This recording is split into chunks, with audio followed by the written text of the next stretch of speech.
De commencer la conférence proprement dite, animée par Frédéric Lordon, ici présent.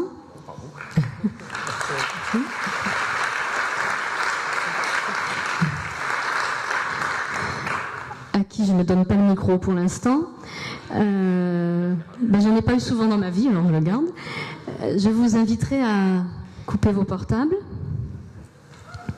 pour ceux qui ont la chance d'en avoir. Ou la malchance. Je vous annonce également que cette conférence est filmée et sera retransmise en différé sur le site des Déconomistes, donc lesdéconomistes.org. Et il y a une petite modification sur le lieu où va être jouée la pièce de Frédéric Lordon ce soir à 21h. Elle était initialement prévue, et c'est ainsi qu'elle figure sur le programme, à la Maison des Associations, rue Émile Tavant. Et elle aura lieu dans un endroit beaucoup plus adapté et plus grand, vu l'innombrable foule qui est attendue, au Théâtre des Amandiers, 8 allées des Amandiers, dans le quartier de Jade-Bouffant. Je crois qu'il y a même une ligne de bus qui est la ligne 4. Voilà. Une fois débarrassé de ces petits aspects techniques, nous vous renouvelons au nom de toute l'équipe qui a organisé ces rencontres d'économiques, les premières du nom, mais nous l'espérons pas les dernières. Donc nous vous remercions d'être venus si nombreux. Nous tenons aussi à remercier Frédéric Lordon de passer ces quelques heures avec nous. Nous remercions beaucoup l'université qui nous accueille si généreusement, qui a mis à notre disposition un équipement extrêmement performant, comme vous avez pu le voir, au niveau de la sono, ce qui a permis à l'équipe de techniciens d'être extrêmement détendue. Donc c'est très très serein que nous commençons. Nous tenons également à remercier tous les partenaires qui nous ont permis d'avancer dans ce projet et de vous accueillir aujourd'hui, et surtout l'ensemble des bénévoles, qui sont plus d'une 50aine, qui travaillent d'arrache-pied sur tous ces temps derniers, pour vous permettre de réfléchir ensemble au lieu d'aller bronzer les doigts de pied en éventail, sur des thèmes qui n'intéressent personne.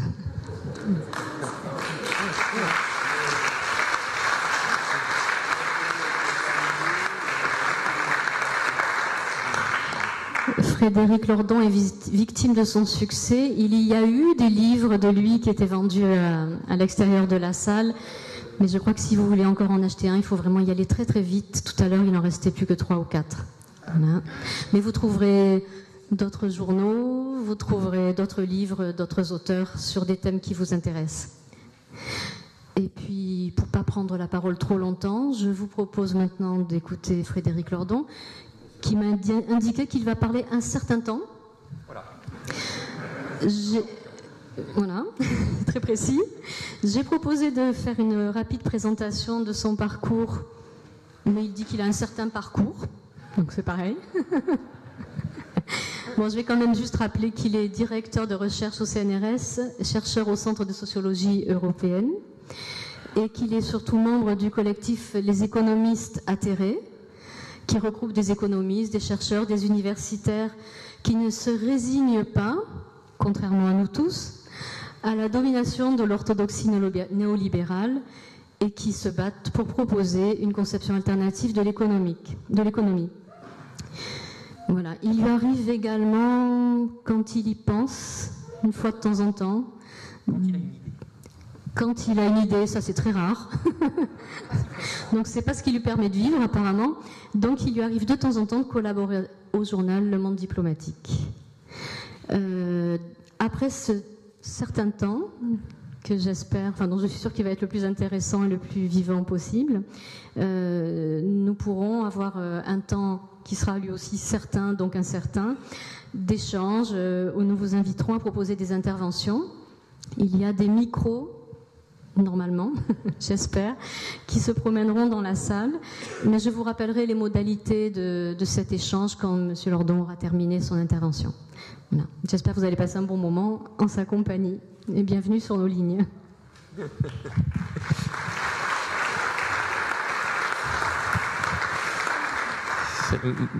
Merci beaucoup pour cet accueil très agréable. Je ne sais pas qui doit remercier qui, en fait, car je pense que plutôt c'est dans l'autre sens que ça devrait circuler, les remerciements. Moi, je suis très content d'être ici, et surtout, je suis très content d'assister à la première édition du Non.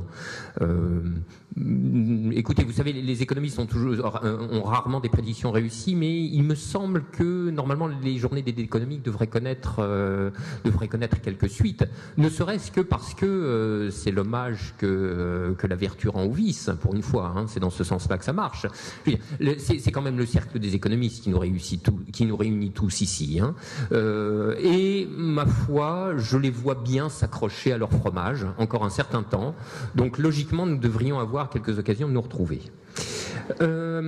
Alors, j'avais donné, lorsque, je ne sais plus si c'est François ou Dany à l'époque qui m'avait demandé un titre pour cette intervention, et comme j'avais pas la moindre idée précise, puisque donc ça vient, hein, ces choses-là, donc c'est pas très maîtrisable. J'avais donné un titre dont il faut bien dire rétrospectivement qu'il était calamiteux, quoi. Ça veut à peine dire quelque chose. Et puis,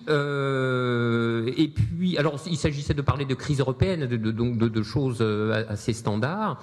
Mais je suis au Moulin cet après-midi, j'étais au Four ce matin, et la crise européenne, on en a beaucoup parlé. Voilà. Donc il ne s'agirait pas de faire un doublon grossier, ça serait idiot.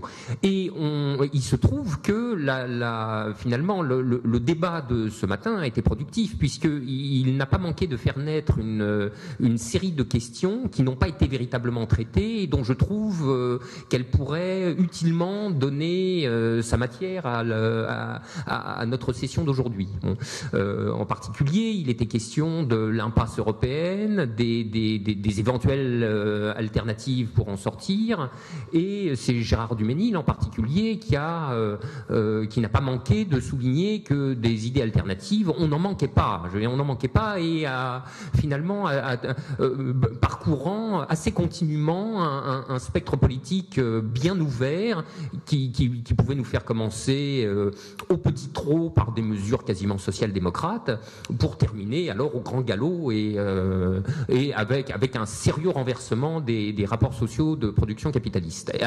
Et chacun, selon son appétit, pouvait déguster autant qu'il voulait, ou courir l'amble, ou le train qui lui convenait. Et surgit inévitablement la question à 100 balles. C'est-à-dire, ces idées, nous les avons, des alternatives, il en existe, mais quid de leur mise en œuvre politique? Bon, c'est l'éternelle question, je veux dire, elle revient sans cesse dans tous nos débats, et le fait est que c'est là qu'est l'os, quoi, si vous voulez. Alors, moi, j'aurais envie de prendre cette question-là sous un angle particulier, parce que on peut la fractionner de plein de manières différentes. Je sais pas que je veuille enfermer le débat dans une épure extrêmement étroite, hein, sentez-vous libre de déborder autant que vous voulez, mais au moins pour que le point de départ soit à peu près circonscrit. L'un des obstacles qui a été soulevé par les participants au débat de ce matin, je reprends les mots mêmes d'une intervenante. Il y a une jeune femme qui était professeure de lettres et qui a dit là son désespoir de se heurter à la vaste entreprise de crétinisation qui est un obstacle objectif à la progression et la diffusion des idées économiques hétérodoxes face au sens commun orthodoxe. Et alors, il y a quasiment un appareil de la crétinisation, si vous voulez. C'est de cela que je voudrais commencer à faire le tour aujourd'hui. Alors, dit en termes un peu plus châtiés ou un peu plus analytiques, il y a bien quelque chose comme un régime de la formation des idées et des opinions économiques. Et ce régime fait interagir une pluralité d'institutions. On pourrait dire en gros qu'il se déploie à l'intérieur d'un quadrilatère dont les sommets ou les côtés sont constitués de, premièrement, les économistes universitaires. Donc il se passe quelque chose à l'intérieur de l'université, je veux dire, en lien non pas organique, ça serait trop facile de dire les choses comme ça, mais en lien objectif avec la domination du mainstream, avec l'idéologie néolibérale. Et de cela nous pourrions parler. J'ai des choses à vous raconter sur ce sujet, puisque je suis un insider à peu près informé. Le deuxième côté du quadrilatère, ce sont les experts. Alors voilà, nos amis du cercle des économistes qui sont en train de banqueter luxueusement. Et puis il y a l'école, et c'est ce point particulier que soulevait l'intervenante dans le débat de ce matin. Et dernier côté, et non le moindre, il y a les médias. Alors hier soir, il y avait la projection du film de Gilles Balbastre, Les Nouveaux Chiens de Garde, qui en dit long sur le sujet, mais pour en dire long, le sujet n'est pas épuisé, bien sûr.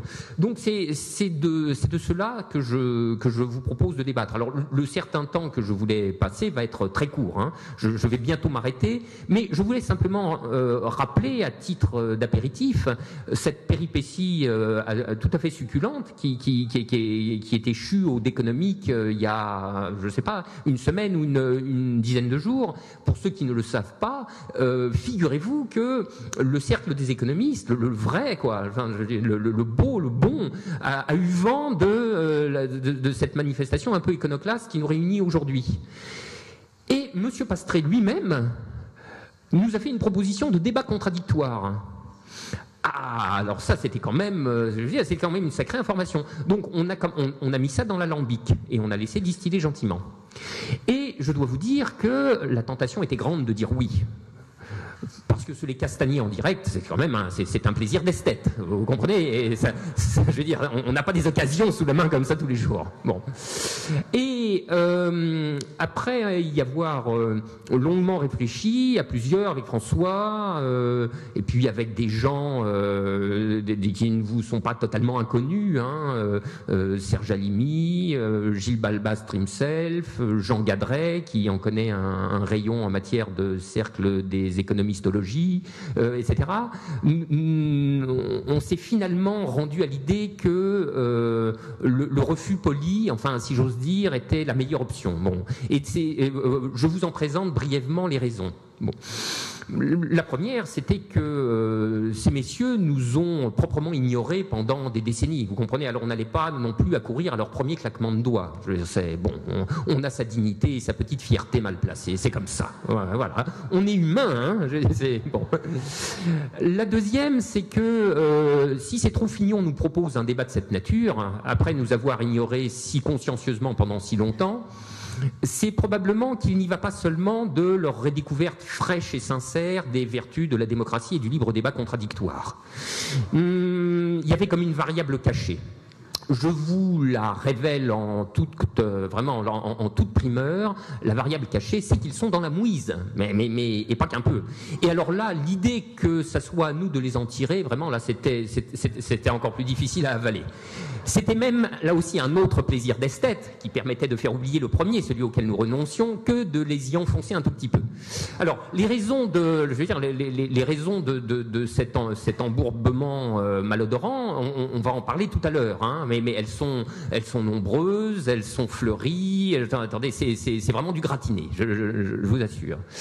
La troisième raison, c'est que débattre avec eux, c'était ipso facto les placer en position de légitimité. Il n'est pas question de commencer un débat avec ces pitres comme si de rien n'était. On enchaîne, quoi. Je veux dire, comment ça va, etc. Ça fait longtemps qu'on ne s'est pas vu. Débattons donc de la crise des dettes publiques européennes. Ah non, là, pas de salisette. Non, d'abord, débattre avec eux passe par un préalable qui est de faire leur bilan. Et c'est à ça qu'on pourrait s'amuser aujourd'hui. Alors, ils ne sont pas là, mais finalement, on n'a pas besoin d'eux pour le faire non plus. Je veux dire, vous allez voir, on va y arriver très bien tout seul.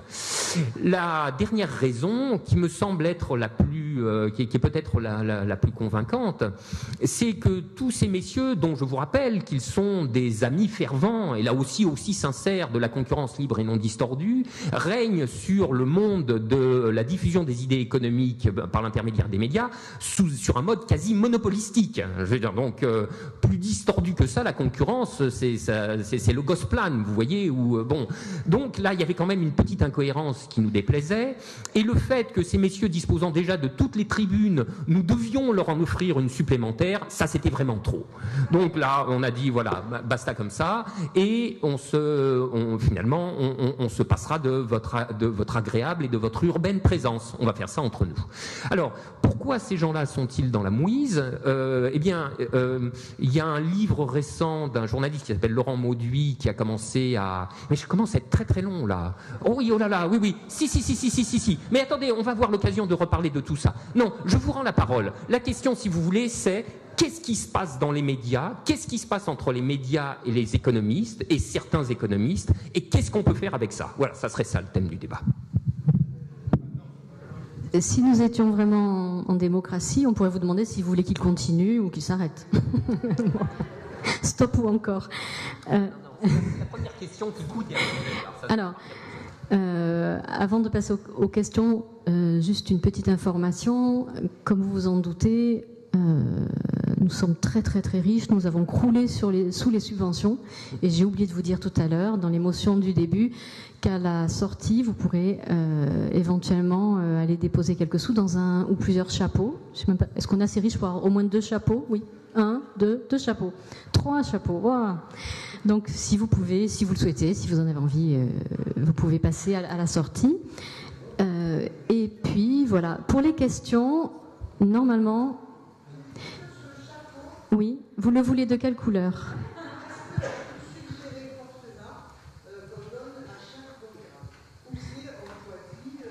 C'est vous qui choisissez.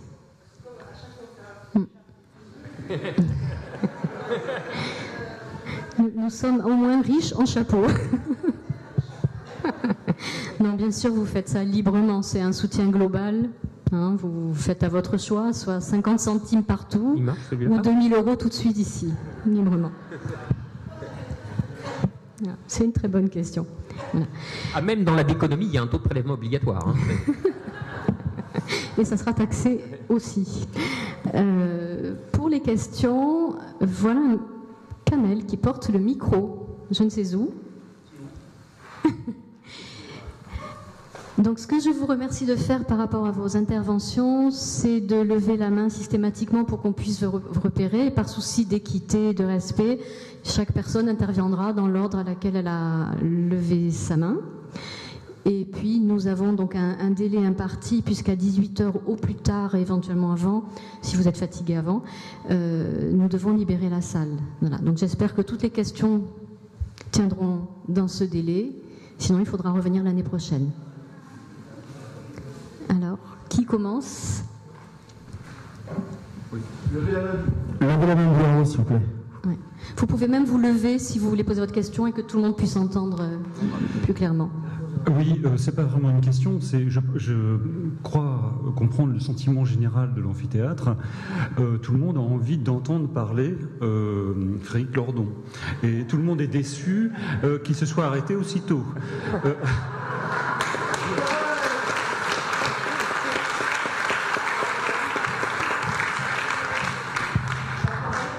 Et je ne vais pas le remplacer au pied levé parce que c'est pas moi que les gens sont venus entendre.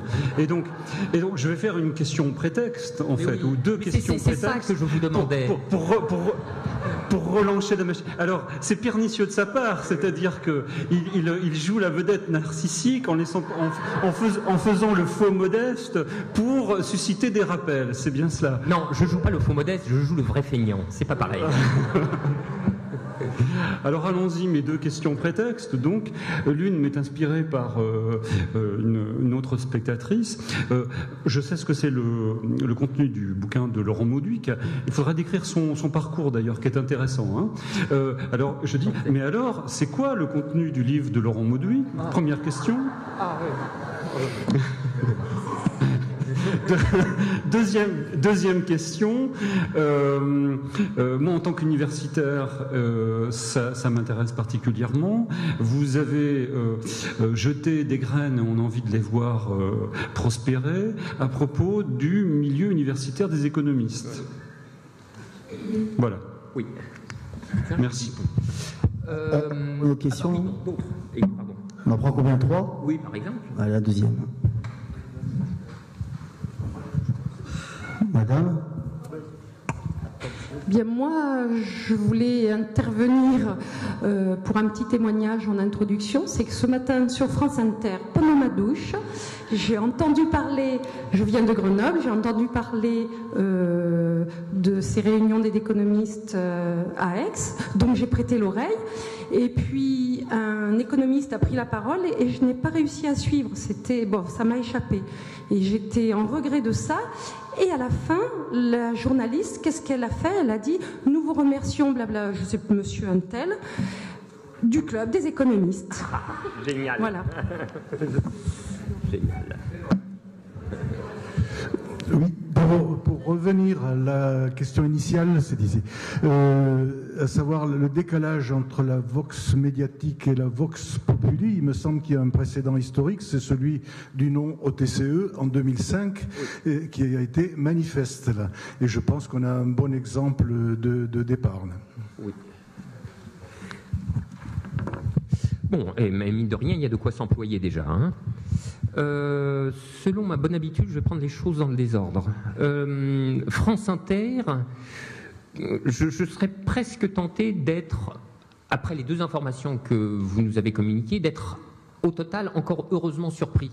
Je veux dire qu'on donne le dernier mot au cercle des économistes, alors le contraire m'eût étonné, mais vous n'imaginez pas. Qu'on parle des rencontres d'économiques, alors là, je suis pas... Mais c'est Hélène Algat qui m'a dit ça également hier, et j'en croyais à peine mes oreilles. Moi, j'avais eu une bribe de France Info qui parlait des rencontres d'Aix, c'est pas de nous qu'il s'agissait, hein, du tout. Bon, alors à part France Inter, alors, on va reparler de France Inter hein, tout à l'heure, parce que c'est particulier quand même. Bon, Mauduit, allez, à l'os maintenant. Hein. Mauduit, qui sait qu'est-ce qu'il écrit? D'abord, qu'est-ce qu'il écrit? Alors là, je pensais que la chose commençait à être de connaissance à peu près commune, mais après tout, ce qui va sans dire allant mieux en le disant, je fais quelques rappels. Eh bien, Laurent Mauduit nous a pondu, il y a à ce printemps, un livre qui est... tout à fait salutaire, quoique surprenant à bien des égards. Et je vais m'expliquer sur cette clause de réserve. Mauduit s'en prend précisément à ces relations troubles qui existent entre certains économistes en cercle et les médias, et précisément du fait de cette occupation quasi monopolistique. Alors, à la vérité, Laurent Mauduit arrive en terrain déjà largement préparé, et il l'omet le plus souvent de le dire. Le terrain avait été préparé de longue date par, ah bah oui, je veux dire forcément, hein, des malséants, le monde diplomatique, Acrimed, tout le mouvement de critique des médias, Feu PLPL et le plan B, etc., qui étaient déjà au basque de toute cette valtaille économiste, hein, et qui n'avaient pas manqué à l'époque de soulever leur double, triple ou quadruple casquette. Et dans la plus parfaite indifférence générale quand ça n'était pas dans un climat de franche adversité. Relais médiatique, 000, bien sûr. Hein. Et puis, il y a 2 ans environ, oui c'était en 2009, Jean Gadret fait un papier sur son blog qui s'appelle, alors auquel il donne un titre un peu plus explicite, c'est Les liaisons dangereuses. Et là, c'est un insider, il est économiste, il est universitaire et il casse franchement le morceau. Et il appelle un chat en disant qui est qui. Alors on les prend, hein. Alors il en a pris 2, mais c'était 2 qui étaient spécialement gratinés, c'était Lorenzi et De Boissieu. Et il décline leur curriculum vitae. Et alors attention, ça fait mal. Ils sont, mais dans la finance, jusqu'au sourcil.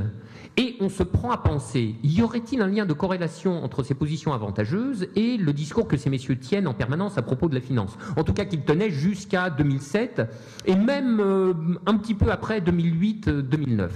Et on finit par se dire que peut-être il pourrait y avoir comme un lien de cause à effet ou un bidule dans ce genre. Et alors là, la boîte de Pandore était ouverte. Jean Gadret s'est pris la DCA, le malheureux. Alors, il a publié, parce qu'il a de la conscience, il a publié les réponses de Lorenzi et de Boissieu, et comme je le soupçonne en plus d'avoir de la conscience, d'avoir le sens de l'humour et d'être à moitié filou, il les a publiés parce que ces messieurs s'enfonçaient, mais comme toujours, hein, si vous voulez, ils se débattaient dans les sables mouvants et ils y étaient jusqu'à la taille, ils y étaient jusqu'au menton à la fin. Donc c'était dramatique, puisque la défense de Lorenzi et de Boissieu, c'est « oh là là, ça nous rappelle des périodes sombres de l'histoire ». Et ça s'arrêtait là. Vous comprenez? Ce qui est, alors, comme vous le savez, c'est le. Alors, ils n'ont pas dit que ça fleurait bon l'antisémitisme, mais dans leur esprit, à mon avis, c'était quasiment établi. Donc c'était le délégitimateur universel, c'est les années 30, la chasse à dominem, etc. Bah oui, je veux dire, on n'est pas là en train de parler du sexe des anges, hein, vous comprenez, on parle d'économistes réels, et comme faisait remarquer Marx dans la postface du Capital, il faut nommer les gens, et il faut nommer les gens non pas pour s'en prendre à eux intuitu personnel, mais pour s'en prendre à eux escalité institutionnelle, c'est-à-dire comme support concret de rapports sociaux. Ce sont des rapports sociaux incarnés, ces gens-là. Alors si on veut parler des rapports sociaux, il faut parler des gens qui les incarnent, et c'est eux en l'occurrence. Donc on n'allait pas dire X ou Y ou bidule ou des économistes, certains économistes, etc. Non, pour dire que qui est chez Edmond de Rothschild. Bon, il y a si ma vue est encore bonne, il y a Renaud. C'est toi Renaud? Bah oui, oui, parce que je comprends, ça baisse, alors j'étais pas sûr. Il y a Renaud Lambert qui a fait un papier dans le Monde diplomatique, c'était au mois d'avril, je crois, et qui était plus qu'un apéritif au livre de Mauduit. Donc Mauduit arrive sur un terrain qui est très préparé, et il arrive dans des conditions de légitimité qui là aussi sont particulièrement distordues. Parce que c'est un journaliste, donc c'est un peu un insider. Et un journaliste, ça parvient toujours à se faire écouter d'autres journalistes. Là, c'est un truc qui est un peu de... Je dois vous dire... Et là, c'est là qu'il faut parler de votre question. Qui est Mauduit? D'où vient-il? Quel a été son itinéraire? Ça se pose un peu là, hein.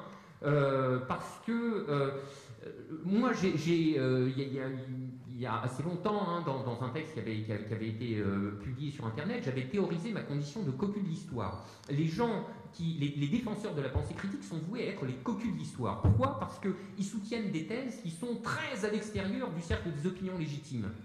Et bien à l'intérieur du cercle de la légitimité, il suffit que le système soit arbusté par un événement un peu d'ampleur, et il commence à y avoir du branle dans le manche. Alors à ce moment-là, il y a des insiders qui commencent à conduire assez astucieusement des stratégies de différenciation et qui se portent à la limite du cercle pour aller piocher quelques idées qui avaient été émises tout à fait à l'extérieur, chez des gens qu'on avait traités en pelé, en galeux, et ils les réimportent, mais sous des formes extrêmement édulcorées, à l'intérieur. Et ils encaissent des profits de singularisation qui sont assez sonnants et trébuchants. Alors, en matière d'analyse économique, le roi, c'est Patrick Artus. Alors Patrick Artus vous fait des livres dont les titres sont apocalyptiques. Globalisation, nous allons tous périr. J'invente un peu, mais c'est les femmes et les enfants d'abord. Il n'y en aura pas pour tout le monde. Enfin, des trucs comme ça, tous au canon.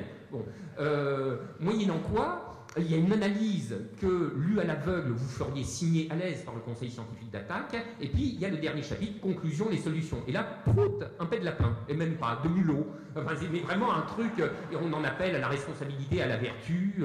Pour que ça change, il faut que nous voulions que ça change. Ou quelques grands énoncés comme ça, bien édifiants. Vous voyez, t'en vas la cruche à l'eau, qu'à la fin elle se casse, je sais pas. Ah bon, chat, bon rat. Bon, et là, on est armé quand même pour sortir du capitalisme. Il n'y a pas d'erreur. Hein. Bon. Voilà, et alors donc c'est le roi, vous voyez, et après on dit Artus, c'est un homme libre. Oui. Alors Mauduit, dans son genre, c'est un peu pareil. Mauduit, il faut rappeler quand même d'où il vient. Il vient de Libération, il vient du Monde. C'est lui qui a fait rentrer dans le système et qui a mis le pied à l'étrier à toutes ces crapules qu'il dénonce maintenant dans son livre. Ça donne lieu d'ailleurs à quelques contorsions, je vous assure que c'est onctueux, hein. Franchement, hein, ça vaut le coup d'être lu. Il a été à Libération, c'est là qu'il fait venir Daniel Cohen, Fitoussi, etc. Il part au Monde, et puis il part avec ses petits protégés. Donc hop, il les emmène. Et au Monde, c'est pas un soutier qui fait des dépêches. Hein.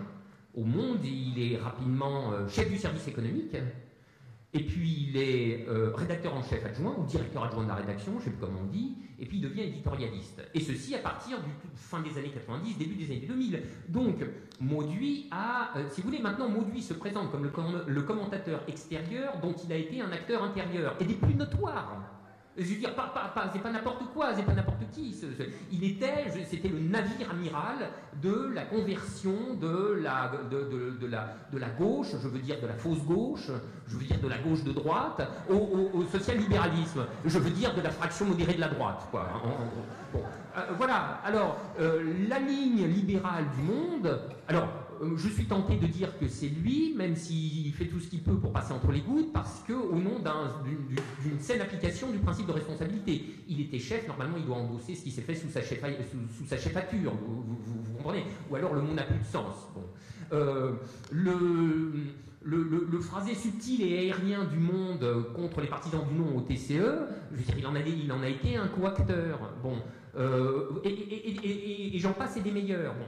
Alors, la réalité, c'est que Mauduit, comme son camarade Plenel, se fait virer à coups de latte dans le train par Minck et Colombani. Ah, alors là, tout change. Là, depuis, c'est un rebelle. Non, ils sont partis, ils ont monté Mediapart, et c'est des vrais rebelles. Alors, je vais vous dire très franchement, moi, Mediapart, je trouve que c'est un bon journal. relativement parlant, il y a des contenus, il y a des bonnes enquêtes, ils ne se sont pas affalés lamentablement comme Libération, qui est devenue une espèce de tract électoral, puis gouvernemental, qui nous fait des éditos proprement hallucinants. Hein. Je veux dire, il ne faut pas dire austérité, il faut dire le redressement financier du pays, qui est une nécessité, mais qu'on va opérer dans la justice. Enfin, vous voyez, si ma tante en avait, enfin, etc. Non, vraiment, bon, Libération, c'est le caniveau, quoi. Hein. Et Mediapart, c'est pas ça. Mediapart, il continue à leur mordre les mollets, à dire non, l'austérité, ça va mettre. Donc, je veux dire, je fais la différence et je peux donner acte à Plenel et Mauduit d'avoir créé Mediapart, de le faire fonctionner comme il fonctionne, etc. Mais moi, il y a un truc qui me fout les baloches, mais vous imaginez pas, c'est les retournements de veste en loose day. Ça, ça m'énerve, mais alors, c'est pas possible. D'abord parce que j'ai mauvais caractère, je suis obligé de le dire. Je ne partage pas, je ne pratique pas le pardon des péchés, et en plus j'ai des archives bien tenues. Alors vous voyez, non, là ils sont dans la merde. Hein. Donc vraiment, et voilà. Donc je trouve ça très déplaisant. Donc c'est lui qui a mis le pied à l'étrier à tous ces jolis jeunes gens hein, qui sont là-bas à l'hôtel machin chose ou à l'université qui donne des salles et de la sono. Hein, vous voyez. Donc là il y a quand même un truc. Et moi je trouve qu'on se si vous voulez, on se grandit quand on dit qu'à un moment, tout le monde a le droit d'avoir fait ce fausse route, tout le monde a le droit de se tromper, tout le monde a le droit de changer d'opinion. Je veux vous dire, le langage conceptuel de la responsabilité m'est étranger. Je suis spinoziste, donc je pense que c'est une... on ne va pas discuter de ça. Hein. Je pense par ailleurs qu'il faut se méfier avec le maniement du terme d'intellectuel, même si pour ma part, j'aimerais en devenir un. Mais malgré ces deux clauses réservatoires, je pense pouvoir dire qu'il y a quand même, j'arrive pas à me défaire de l'idée qu'il y a quand même quelque chose comme une responsabilité des intellectuels. Et cette responsabilité, c'est quand on manie la plume et qu'on a le droit d'accéder à l'espace public, d'y dire des choses, de les faire dire par d'autres ou entendre par d'autres. La responsabilité d'un intellectuel, c'est de dire « je me suis trompé ». Je me suis trompé, j'ai changé d'avis. Et voilà pourquoi. Et alors moi, on me dit ça, mais c'est l'ardoise magique, ou presque, je suis content, parce que j'ai mauvais caractère, mais jusqu'à un certain point seulement. J'en connais des qui sont plus rosses que moi, hein. Mais moi, ça me va. Je connais peu d'intellectuels qui aient fait ça dans le milieu universitaire. Je peux vous dire, pour moi, ces gens-là, ça compte pas, hein, mais de ma part, ils se sont acquis une estime que rien ne saurait entamer. Or, les retournements de veste de faux cul, alors là, je vous dis, depuis 2008, c'est quelque chose. Ça aussi, il va falloir qu'on en parle, hein, je veux dire. Mais moi, je sais qu'il y a, personnellement, j'y pense beaucoup. C'est une solution au problème climatique, ce truc. Vous branchez des petites dynamos là-dessus, mais vous avez de quoi éclairer des pâtés de maison entiers, hein. Ça vole au vent, c'est agréable, c'est formidable. Donc il faudra qu'on prenne le temps hein, de reparcourir tous ces économistes. Alors je ne sais pas, par exemple, regardez Eli Cohen. Eli Cohen, il se serait fait couper en morceaux plutôt que de dire autre chose que privatisation. Et maintenant, il pense qu'il faut nationaliser les banques. Ah ben oui. Daniel Cohen, à ne pas confondre, a écrit en 2004 un livre qui s'intitulait « La mondialisation et ses ennemis ». Vous voyez, ce qui signifiait qu'il était plutôt du côté des amis, d'ailleurs. Mais maintenant, Daniel Cohen montre le point. Et des fois, il dit même capitalisme. Donc c'est vous dire à quel point il est très très en colère. Bon, alors évidemment, il continue de conseiller Martine Aubry, puis quand elle est battue François Hollande, etc. Mais ça, c'est pas très grave. Alors, le pire, c'est que si vous voulez, ma solution au grand problème mondial du climat va rencontrer sa limite, parce que ces gens-là ne sont que des demi-retourneurs de veste. Vous comprenez ? Si en plus, il a retourné complètement. Ça serait presque sport, ça. Vous voyez ? Un mec qui dirait maintenant, allez, et maintenant les soviets. Allez, chiche. Allez, vas-y Nicolas Bavrez, on t'écoute. Ça serait de la gueule, quoi. Non, carrément, lâche-toi, vieux. Mais non, c'est juste la titrisation, c'est pas bien. Si elle continue. Voilà, ça, on n'en aura pas plus.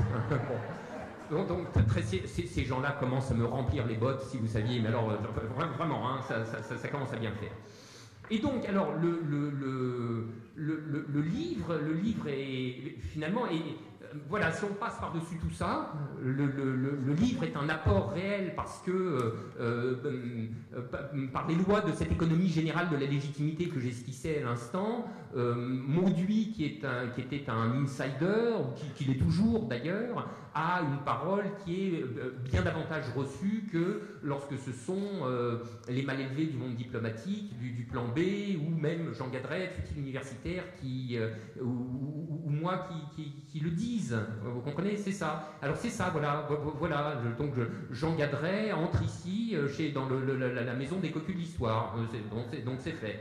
Voilà, il a ses cornes, lui aussi. Donc, mais je veux dire, on en a pris notre parti, hein, c'est comme ça. Donc, c'est ça qui est extravagant dans cette crise. Et c'est pour ça que moi, je ne décolère pas hein, depuis 4 ans. Alors, en même temps, c'est bien, parce que ça... Oui, et oui, on reste éveillé, quoi, forcément. J'ai toujours considéré que c'était la meilleure des passions tristes, la colère. C'est vraiment, celle-là, elle a une motricité, vraiment, je trouve formidable. Mais, vous voyez, il y a parfois comme ça, il y a différentes formes, parce que c'est de ça qu'on parle aujourd'hui. Hein. On parle de la corruption. Mais il y a différentes formes de corruption. Et moi qui ne vais pas parler longtemps, là... il y a bon, je m'arrête peut-être pour prendre des questions. Bon, alors, 2 minutes. Il y a différentes formes de corruption. Il y a la corruption formelle. Je veux dire, on va discuter tout à l'heure très sérieusement, et conceptuellement, hein, si vous voulez même, pour savoir si les économistes formels, les économistes du cercle, sont un cas de corruption formelle. Mais il y a une corruption dont je trouve qu'elle est encore plus pernicieuse. C'est cette espèce de corruption qui tient à... C'est la corruption par un pouvoir diffus. Le pouvoir diffus de ce qui se donne à un moment donné pour le cercle des opinions légitimes, à l'intérieur duquel sont autorisées à s'exprimer les seules différences tolérées. Alias le cercle de la raison d'Alain Minck, si vous voulez. Et toute contestation extérieure au cercle de la légitimité est par construction illégitime et délégitimée. Et on ne prend conscience de cet effet pernicieux qu'à l'occasion de quelques grands événements qui vient d'un coup et très brutalement déplacer sensiblement les frontières tacites du dissible et de l'indicible, ou du pensable et de l'impensable, et qui laisse alors d'un coup à découvert les amis de l'ancienne légitimité, puisque c'est un choc de délégitimation monumentale. Alors, c'est un glissement de terrain, si vous voulez, et tout le monde est occupé à rectifier sa position, et, je veux dire, dans la crise, tout va si vite, et il faut bien tenter de suivre. Alors moi, c'est ça qui m'amuse le plus, c'est ce que je vous disais, c'est ce spectacle des néo-rebelles qui sont en permanence occupés à faire oublier leur position antérieure, ou à faire oublier leur absence de position antérieure, et qui en permanence opèrent des rectifications de trajectoire. Je vous ai parlé d'Elie et de Daniel Cohen, mais vrai, c'était pareil. Pendant un moment, il a dit des trucs, mais on n'y croyait pas. Il faut lire les dates dans le passé. Moi, je me suis tapé ça, hein, pour vous, quand même. Donc là c'est vrai que c'est moi qu'il faut remercier. Hein. Et je veux dire, il faut lire les livres du Cercle des économistes. Ah mais oui, c'est délicieux. Maintenant, vous pouvez lire il y a un livre qui s'appelle... Attendez. Le monde a-t-il encore besoin de la finance? Point d'interrogation. Ou à quand la fin de la dictature des marchés? Et ça n'est pas une brochure d'attaque. Alors, rassurez-vous, à l'intérieur, c'est toujours le même bullshit. Hein. Je veux dire, donc, il y a juste le titre, les lettres sont rouges, je vous mens pas, la fin de la dictature des marchés, et c'est signé par David Tesmar, qui est peut-être l'un des plus vendus à la finance. Enfin, je veux dire, en tout cas, intellectuellement. Donc, c'est très... Alors, tout le monde louvoie, tout le monde navigue, les adverbes volent bas, et voilà. Donc, ça grenouille, et c'est un spectacle réjouissant. Enfin, je veux dire, si on tient à n'en pas pleurer. Voilà.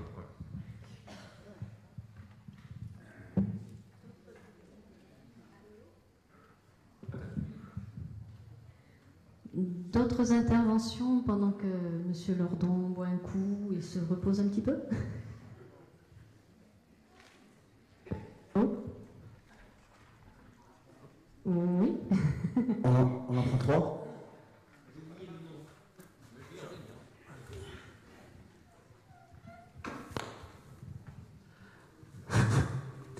Oui, bon, ben voilà, merci de nous avoir parlé de M. Bauduit.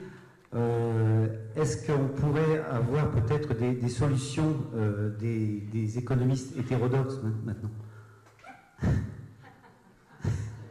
Enfin, je sais que je vais encore te faire parler peut-être longtemps, mais on est venu un peu pour ça aussi.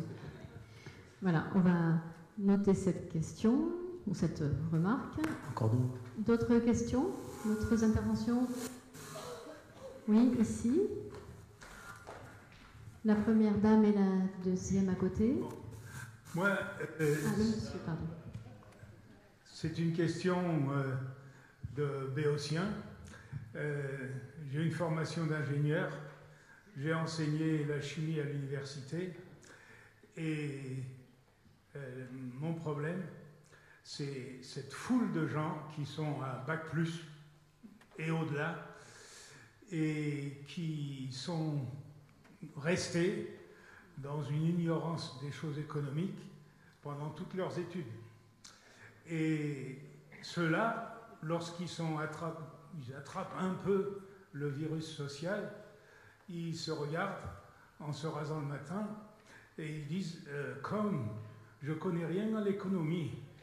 Et alors, ils se renseignent et ils voient que le bout qui dépasse de l'iceberg, c'est-à-dire que bêtement, en lassant leur godasse, ils écoutent BFM TV, iTélé, RTL, RMC, et là, pendant les 10 minutes où on parle d'économie, ça leur tient de formation.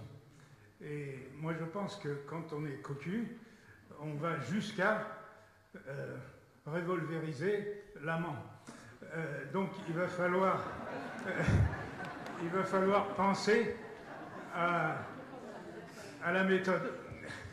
Premièrement, de mobiliser tous ces gens qui sont non pas dans le dernier décile social de revenus, mais beaucoup plus haut, et qui sont quelquefois écoutés. Maintenant, on n'est plus écouté au bar quand on discute, on est écouté sur Internet et dans les réseaux sociaux, et ça va peut-être être, disons, la manière de faire une nouvelle gymnastique pour les années qui viennent.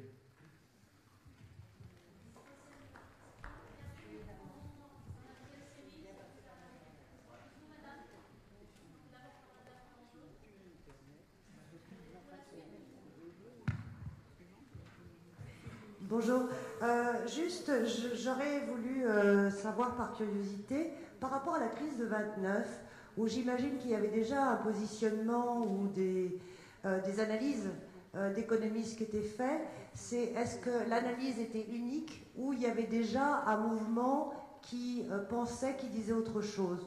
Et est-ce qu'on peut faire un pont entre ce qui s'est passé en 29, la façon d'y réagir et maintenant? Voilà, merci. On va arrêter peut-être pour l'instant, ça fait déjà 3 interventions, et on vous prendra juste dans la succession.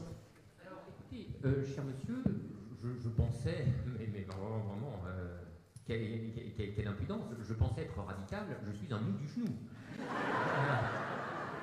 Vous m'avez, j'allais dire, vous m'avez tué, mais quasiment. Et il faut bien le dire, ça ouvre des perspectives. Bon, en même temps, il y a le code pénal, tout ça. Bon. En revanche, moyennant une adaptation modérément métaphorique de votre propos, on pourrait envisager des trucs, en effet. C'est vrai, mais c'est là, c'est pas. Peut-être qu'il faudrait pas dire ce que je vais dire, mais je crois quand même que si on arrivait à trouver un moyen à peu près légal de leur faire peur, ça serait bien. Je vais vous faire un aveu de faiblesse.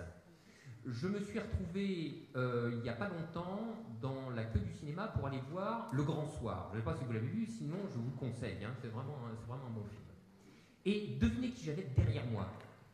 Baudouin Pro, président directeur général de BNP Paribas. Et vous savez quoi, ce trou du cul essayait de me doubler dans la queue en plus. Non mais attendez, même au cinéma, il s'arrête jamais. Eh ben, incroyable, non? Donc j'ai dû jouer des coudes pour passer la porte devant lui. Et alors voilà mon aveu, on l'avait sous la main. Et il fallait faire quelque chose et je savais pas quoi. Ma chère et tendre, qui est un peu moins centriste que moi, m'a dit il aurait fallu qu'on ait une tondeuse et on lui coupait ça. Mais donc vous voyez, c'est je pense qu'il allait jeter dans le cinéma de merde en plus, et je pense qu'il y allait parce qu'il maximisait la chance d'être pas reconnu dans cet endroit-là. Et voilà, oui, mais quand même, il faudrait leur foutre un peu les jetons d'une manière. Mais franchement, hein, c'est bon. Évidemment, c'est des solutions délicates à manier. Alors, oui, votre question est vraiment très intéressante, madame, sur la crise de 29. Je fais un petit détour par le monsieur qui me demandait alors quelles sont les solutions des économistes hétérodoxes. Là, comme ça, brûle pour point, vous voyez, on est parti pour 3 heures. Puis en plus, c'était l'objet de la conférence de ce matin. Je suis désolé, monsieur, je vais skipper. Alors, j'ai écrit longuement là-dessus, je ne suis pas seul, grâce au ciel. Il y a des travaux des économistes atterrés, il y a plein de chouettes livres, il y a plein de blogs qui disent... Mais vous voyez, il faudrait rentrer... non, je ne veux pas refaire la conférence de ce matin. En plus, je me méfie de moi, j'ai beaucoup l'impression de radoter. Alors là, ça serait le comble. Pardonnez-moi. Mais alors, sur la crise de 29, là, il y a un point d'histoire économique et surtout d'histoire des idées économiques qui est très intéressant. Parce qu'à l'époque, non, il n'y avait pas un autre mouvement, mais la crise a suscité un autre mouvement. Ça a été le keynésianisme. Alors, bon, je vous passe quelques détails. Il y avait un autre chercheur qui était à Cambridge qui s'appelait Kalecki, dont Keynes allez, disons-le, s'est approprié bon nombre d'idées et l'a dépossédé d'une partie d'une postérité qui aurait dû lui revenir. Mais peu importe. C'est Keynes qui a raflé le morceau et effectivement, à l'époque, dans la boîte à outils des économistes, il n'y avait que les bêtises qui ont conduit de la crise de 29 à l'approfondissement de la Grande Dépression des années 30. Voilà. Et puis, évidemment, ça a été un tel choc macroéconomique, puisqu'à l'époque, il n'y avait pas les États-providence, il n'y avait aucun filet de sécurité. Je veux dire, aux États-Unis, le taux de chômage atteint 25%. Enfin, c'est des trucs horribles, quoi. Bon, vous connaissez tous les raisins de la colère, etc. Enfin bon, le vrai retour dans la misère. Et à la suite de ce traumatisme immense, le keynésianisme s'est imposé comme doctrine alternative. Alors le keynésianisme, il est là, il est toujours là, il a été délégitimé continuellement à partir des années 70. Non, sans quelques raisons d'ailleurs, parce qu'il n'y a pas de délégitimation qui ne s'appuie sur quelques éléments, sur quelques fondements. Et le fait est que le paradigme keynésien, qui avait conduit avec succès la politique économique des années, disons, 45-75, est entré lui-même en crise. Et il n'était plus adapté si vous voulez, le monde avait changé et le keynésianisme avait perdu en quelque sorte les conditions structurelles qui lui avaient donné naissance. Par conséquent, il avait cessé d'être adéquat. Non pas en toute généralité, mais pour l'époque qui s'ouvrait.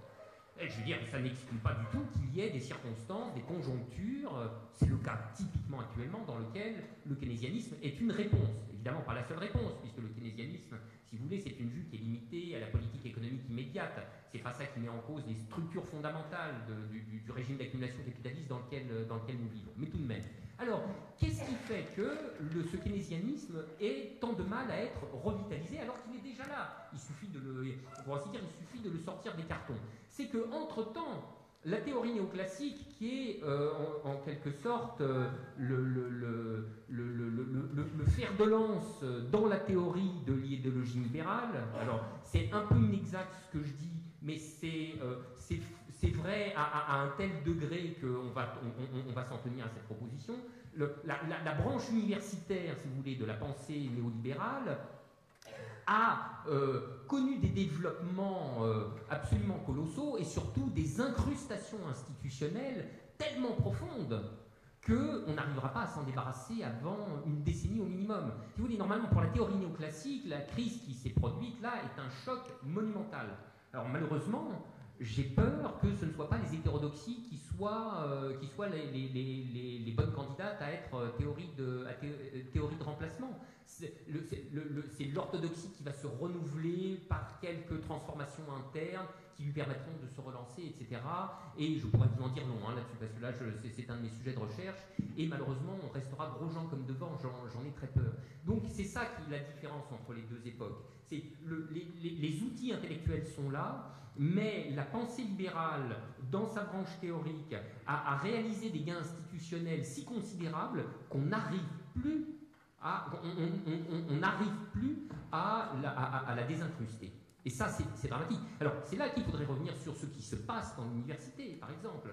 Il s'est passé... Alors, les choses bougent un peu quand même, hein, puisque la tonalité de la conférence de ce matin avait... Enfin, plutôt, la conférence de ce matin avait quelques tonalités un peu dépressives, hein, par moment. Mais, tout n'est pas figé. Alors, précisément, il s'est passé des choses pour essayer de sortir cette catégorie générique, les économistes, du monolithisme dans l'opprobre. qu'elle mérite à 90% par ailleurs. Il s'est passé deux choses. Il s'est passé quelque chose dans le milieu proprement universitaire.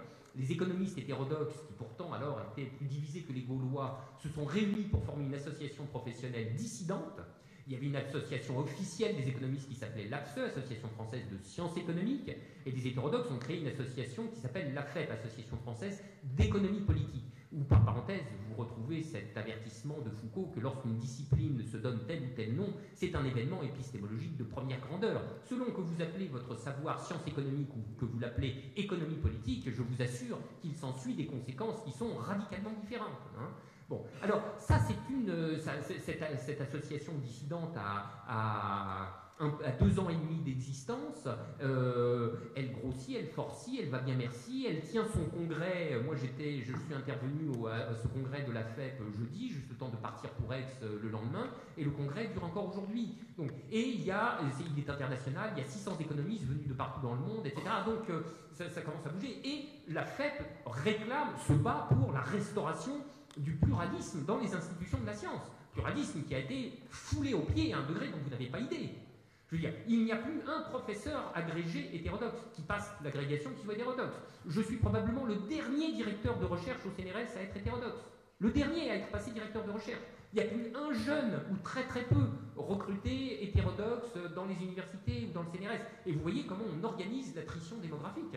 Si on ne renouvelle pas les générations, je veux dire, le sous-ensemble des hétérodoxes va s'éteindre de sa belle mort démographique. Et puis après, ils resteront et ils seront tout seuls. Mais l'accès aux revues, l'accès aux colloques, tout ça est trusté de manière monopolistique par les orthodoxes.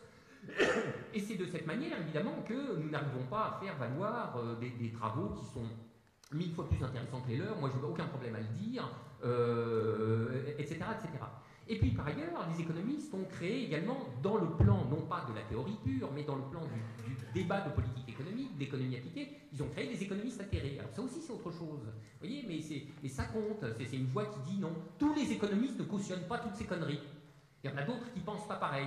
Et il se trouve que vous ne les aviez jamais entendus jusqu'ici. Vous ne saviez même pas qui c'était. Alors on se réunit pour que ça pèse un peu plus. Et ça commence un peu. Alors, mais c'est, comme vous savez, le travail politique, le travail de reconquête idéologique est une longue patience. Mais, il faut le dire, la conjoncture nous sert, toute chose égale par ailleurs. Mais elle nous sert, puisque là, le spectacle de leur naufrage intellectuel est chatoyant. Enfin, si vous voulez, c'est vraiment... bon, voilà. Un dernier mot, pour rattraper la question au registre des motifs d'espoir. Oui, monsieur, moi aussi je me souviens, mais on en parlait avec Étienne Chouard, qui avait été un animateur du nom au TCE, on en parlait ce midi au déjeuner. Ça reste une expérience inoubliable et un réel motif d'espérer. Mais d'espérer pour plein de choses. D'espérer en la capacité du peuple à disconvenir aux injonctions de pensée qui lui sont faites par la camarilla médiatique, par la camarilla des précepteurs de pensée et des pédagogues autoproclamés. Et ça donne de l'espoir également en matière de la capacité populaire systématiquement déniée par les élites à penser par elles-mêmes, à réfléchir, à s'emparer de ces sujets, à les étudier, etc. Et moi je rappelais à Étienne ce midi une réunion publique que j'avais faite, qui était marquante, avec Olivier Ferrand. Alors, paix à son âme, tu m'es témoin, Étienne, j'ai dit ça, lui dit. Bon, j'ai dit d'autres choses après, mais bon, alors je m'arrête à paix à son âme, qui était le créateur de la fondation Terra Nova, et qui, à l'époque, était l'ex-conseiller de Lionel Jospin aux affaires européennes. Bon. Et il y avait, la salle c'était à Calais, et la salle était calaisienne. C'était du robuste prolo, je peux vous dire. Et là, le racisme social se plantait à tous les coups, car les robustes prolos à la nuque épaisse connaissaient mieux le traité que le petit marquis qui était conseiller du Premier ministre aux affaires européennes. Et il était touché-coulé à chaque coup. Je veux dire, à touché-coulé. C'était jouissif. Donc oui, il y a ça, et alors ça pousse ça, effectivement, des fois ça remonte un peu le moral. Alors, avant de passer le micro à la dame en noir ici, je peux juste consoler monsieur qui est là-haut, qui a raté la conférence de ce matin, peut-être. En tout cas, elle est retransmise en différé sur le site d'économiste.org, ce qui va pouvoir vous consoler, je l'espère. Voilà. Merci. Merci de nous avoir tracé un panorama un petit peu de ce qui se passe dans notre doux pays. Est-ce que, par contre, puisqu'on n'est pas tout seul, on est en Europe y compris avec des nouveaux pays socialistes, enfin des nouveaux pays, des ex-pays socialistes, est-ce qu'il y a des frémissements de pensée économique orthodoxe dans ces pays-là? Quelles sont vos relations? Quels sont les espoirs de ce côté-là pour essayer de construire et de barrer la route au monopole de pensée, de crise économique et de rigueur, etc. Voilà. Merci. Il y a une personne tout en haut. Il y avait une personne avant ici. Oui. Ensuite, il y a une personne tout en haut et une quatrième qui passera peut-être dans la salle suivante. Je voulais parler donc d'un des côtés, c'est l'école. Et je crois que s'il y a une révolution à faire, c'est à cet endroit-là. Parce que je crois que les élèves s'ennuient beaucoup et qu'on oublie plein de côtés, notamment les côtés artistiques ou autres, quoi. Et je crois qu'il y a une révolution à faire là pour plus qu'ils s'ennuient. Voilà. Merci. Donc tout en haut, au milieu. Voilà. Et monsieur là-bas d'après. Et ensuite, pareil, dans la... Oui, bonjour. Une question au sujet de la sécurité qui existait entre les banques qui prêtaient aux particuliers et les banques qui spéculaient, qui a été supprimée il y a un petit moment déjà. Et là, on voit bien que cette sécurité était nécessaire. Comment ça se fait qu'elle n'a pas encore été rétablie? Parce que bon, les hétérodoxes en étaient convaincus, mais je pense que les orthodoxes également. Ou l'inverse. Merci beaucoup. On en prend une quatrième, après on répond ou... Non, on va d'abord répondre à ces trois premières interventions. Ok. Est-ce qu'il y en a encore une autre qu'une autre ici? Ça fera ça? Qu'en pensez-vous? Oui, d'accord. Alors la quatrième là-haut. Oui, vous parliez tout à l'heure du keynésianisme et ce à quoi ça m'a fait penser, enfin, une question que je me pose.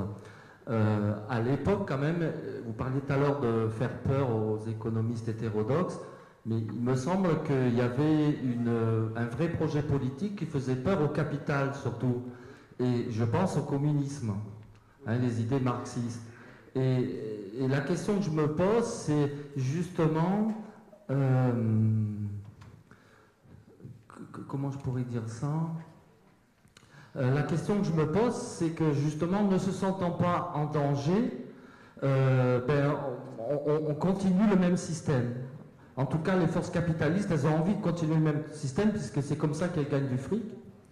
Et ben voilà, c'était...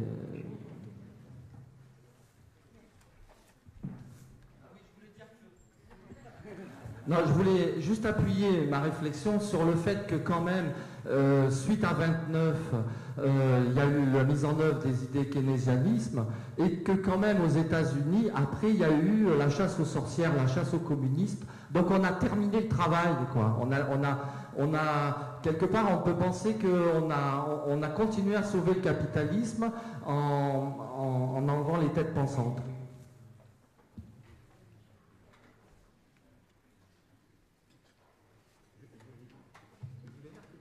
On continuera la suite des interventions un petit peu plus tard. Alors,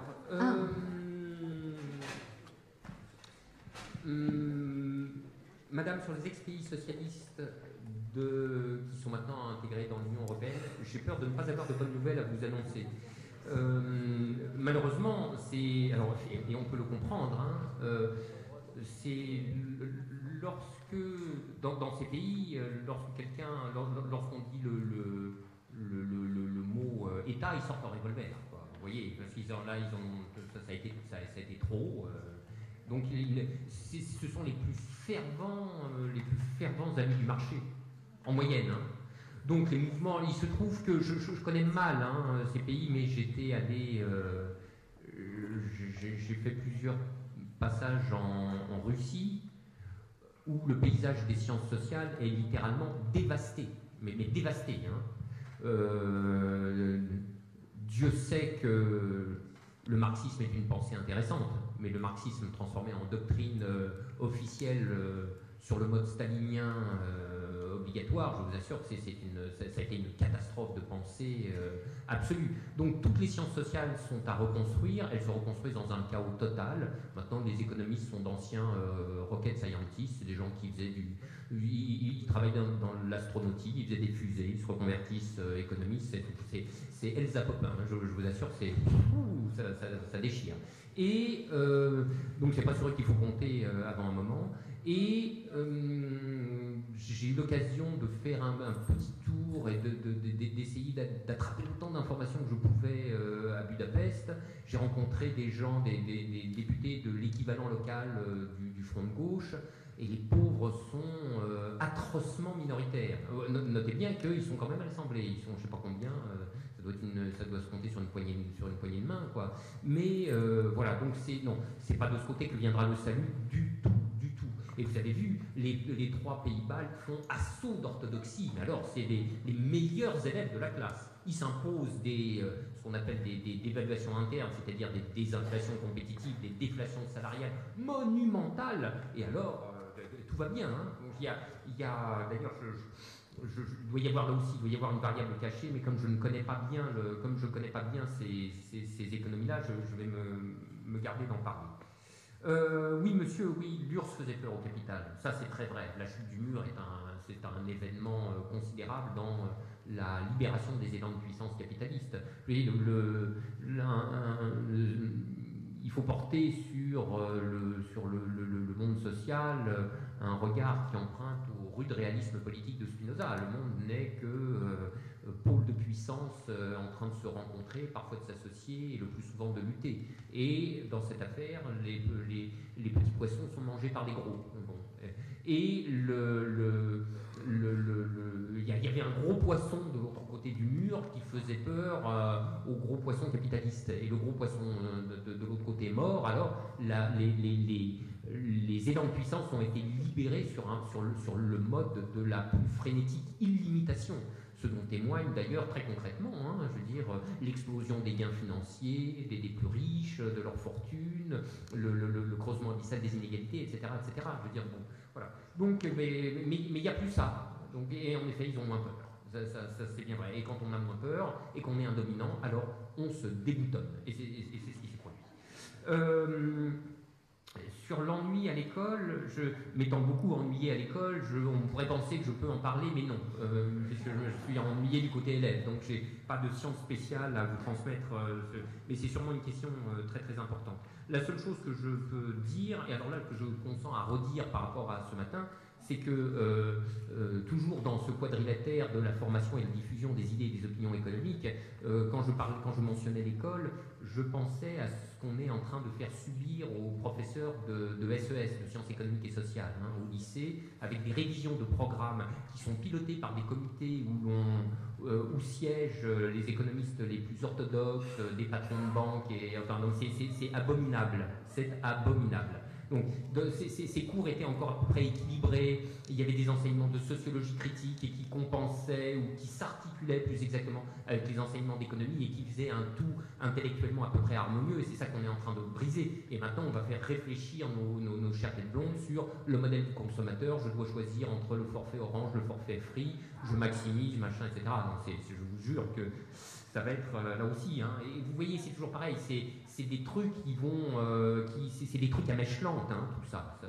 Ça va être, ces effets-là, on les retrouve dans 10 ans, quoi. Parce que dans 10 ans, on n'aura plus un jeune qui aura l'armature intellectuelle permettant le conduisant à envisager de faire, par exemple, une thèse en économie, mais chez les hétérodoxes.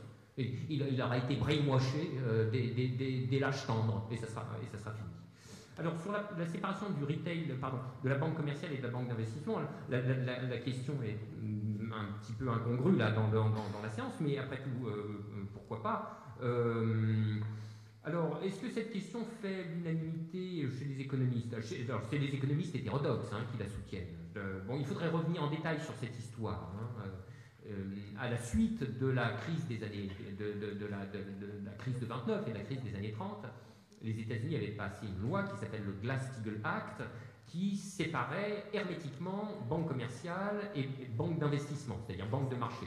De sorte que si les banques de marché étaient libres d'aller s'ébattre à spéculer sur les actifs qu'elles voulaient, si jamais elles prenaient un bouillon, ça ne retentissait pas sur les banques commerciales, donc ça n'opérait pas ce qu'on appelle la transmission du choc financier par le canal du crédit, qui se traduit par la restriction du crédit, une entrée en récession, etc., etc. Et puis, avec la déréglementation financière à partir du milieu des années 80, les puissants ont commencé à trouver que c'était une contrainte qui était tout à fait surnuméraire et indispensable. Ils ont commencé à essayer de s'en affranchir. Ça a été particulièrement vrai à la fin des années 90, et le coup de grâce a été donné, devinez par qui? Par Bill Clinton, qui est supposément un type de gauche, il paraît, vous voyez, aux États-Unis. Donc, bon, vous voyez, c'est comme chez nous, hein. Enfin, on a les mêmes à la maison. Hein. Je veux dire, les socialistes qui font la déréglementation financière, on connaît, donc on ne va pas leur jeter la pierre non plus. Hein. Mais voilà, ça a été ça. Donc à la fin des années 90, en 1998 très exactement, le Glass-Steagall Act a été formellement abrogé. Il y a quelques marmites au ragoût un peu nauséabonds, hein, qui se sont touillés autour de cette affaire. Ça vaudrait le coup de raconter, mais ça serait un petit peu hors sujet. Et là, les banques se sont senties libres de se déployer dans tous les compartiments du jeu financier jusqu'à devenir des espèces de supermarchés de la finance qui couvrent absolument toute la palette des activités. Bon, c'est pas les économistes, hein, qui font le problème dans cette affaire, c'est les banquiers eux-mêmes. Non, mais qui c'est qui fait la loi ici? C'est les banquiers. Je veux dire, donc effectivement, ce projet est poursuivi depuis des lustres. Figurez-vous même qu'il est défendu, là où il est défendu peut-être de la manière, j'allais dire la plus pugnace, il faudrait dire de la manière la moins molle, paradoxalement, c'est au Royaume-Uni. C'est des gens bizarres, hein, ces Anglais, mine de rien. Parce qu'ils ont une doctrine en matière de régulation financière d'ensemble qui est assez paradoxale. Ils sont beaucoup plus durs que nous en matière de banque, mais évidemment, ils sont ultra laxistes en matière de marché. Donc, ils veulent réglementer les banques. Il y a eu un rapport qui s'appelle le rapport Vickers, qui préconisait, dans une première version, cette séparation très nette, puis qui a été totalement caviardé par les lobbyistes de la finance, de telle sorte qu'il n'en reste plus grand-chose, mais quand même le gouvernement anglais, même le droit, continue à dire il faut réguler les banques, etc. Par contre, les marchés, pas question, on n'y touche pas. Pour une raison très simple, les marchés, c'est la City, et la City, si vous voulez, l'industrie financière, c'est devenu le pôle numéro 1 de spécialisation industrielle, entre guillemets, de spécialisation économique de toute l'économie britannique. Donc si on tue la City, on tue l'économie britannique, je veux dire, quasiment tout entière. Donc les Anglais s'accrochent à ça, mais alors autant qu'ils le peuvent. Et en France, bah, comme d'habitude, on navigue à vue, on parle, ce qui est toujours le meilleur moyen de ne rien faire. Hollande l'a annoncé, je suis prêt à prendre les paris. Si ça se fait, ça sera sous une forme tellement édulcorée qu'elle en sera devenue totalement insignifiante. Et là encore, ce seront nos amis les banquiers qui auront consciencieusement milité pour que rien de grave ne se produise. La prochaine question, donc, c'est le monsieur. Là, il y en a deux. Alors, je vous demande avec insistance de vous lever, parce qu'il y a tellement de bras qui se tendent que ça peut être ambigu déjà. Et puis, on a du mal à vous repérer. Et puis, aussi pour l'enregistrement vidéo. Donc là, quand vous prendrez le micro, si vous pouvez poser votre question, faire votre remarque en vous mettant debout. Bon, voilà. Plusieurs fois, on a convoqué les années 30 à propos de la crise que l'on connaît. Bon, de là tout à l'heure, d'ailleurs, en disant que le libéralisme, on a parlé du keynésianisme. Mais il n'y a pas eu que ça. Il y a eu aussi le retour d'une théorie, peut-être un peu plus rude, c'est-à-dire l'espèce d'autoritarisme qui a été mis en place par les nazis, quand même, parce que dans les économies d'Europe de l'Est, hein, ils ont rompu avec le libéralisme. La question de l'étalon or, peut-être faudra développer là-dessus. Bon, en tout cas, Karl Polanyi en parle dans son livre, La transformation. Donc, à travers cette crise donc, des années 30, et le parallèle aussi, parce qu'on parle bien de solutions keynésianistes et tout, mais il y a aussi le risque de solutions beaucoup plus rudes. Je vais parler des solutions de type un peu naze. Aujourd'hui, c'est pas un hasard, le Front National se développe plus que les opposants de gauche, hein, que le Front de gauche. Il y a que voir le résultat qu'ils ont fait. et aussi sur les questions économiques, parce que n'oublions pas que pendant le référendum, la bataille du référendum, il y avait des gens de gauche qui se battaient pour le non, mais aussi le Front National. Et malheureusement, du point de vue politique, c'est plus le Front National qui est audible que le Front de gauche, malheureusement. Donc c'est pour ça que je pense que c'est ces questions dont nous interroger. Et je finirai quand même par une question en lien avec le titre, puisque c'est la décrépitude de la zone euro, dont on n'a pas parlé quand même ce matin, c'est sur la question de l'euro. Et là, je voudrais savoir, parce que derrière le Front National, lui, il mène bataille sur la sortie de l'euro. Nous, en général, ne sommes pas pour la sortie de l'euro, mais nous constatons, et je demanderai à l'avis de Frédéric Lordon, sur la prévision sur l'avenir de l'euro. Parce que, bon, non, si on n'est pas pour la sortie de l'euro, mais on peut analyser que l'euro a peut-être peu de chances de continuer compte tenu de la crise. Et donc, quid par rapport à cette propagande du Front National que nous pouvons mettre en avant, parce que s'il y a une crise, s'il y a un défaut dont on parlait ce matin, après c'est les forces politiques qui vont proposer c'est les offres politiques. Et là, c'est un vrai problème. Merci. Non, je suis désolé, je voudrais répondre tout de suite, parce qu'il y a trop de choses. Il y a vraiment, c'est une question, enfin c'est des questions même qui sont... Bon, vous avez raison de faire ce rappel à l'ordre de l'histoire. D'ailleurs, j'en profite simplement pour... C'est un complément de réponse à monsieur qui signalait les effets du rapport de force liés à la présence d'un bloc dit socialiste et qui évoquait le keynésianisme. Je voudrais redire ceci et y insister que le keynésianisme n'est pas un marxisme. Keynes n'avait aucun projet de sortir du cadre du capitalisme.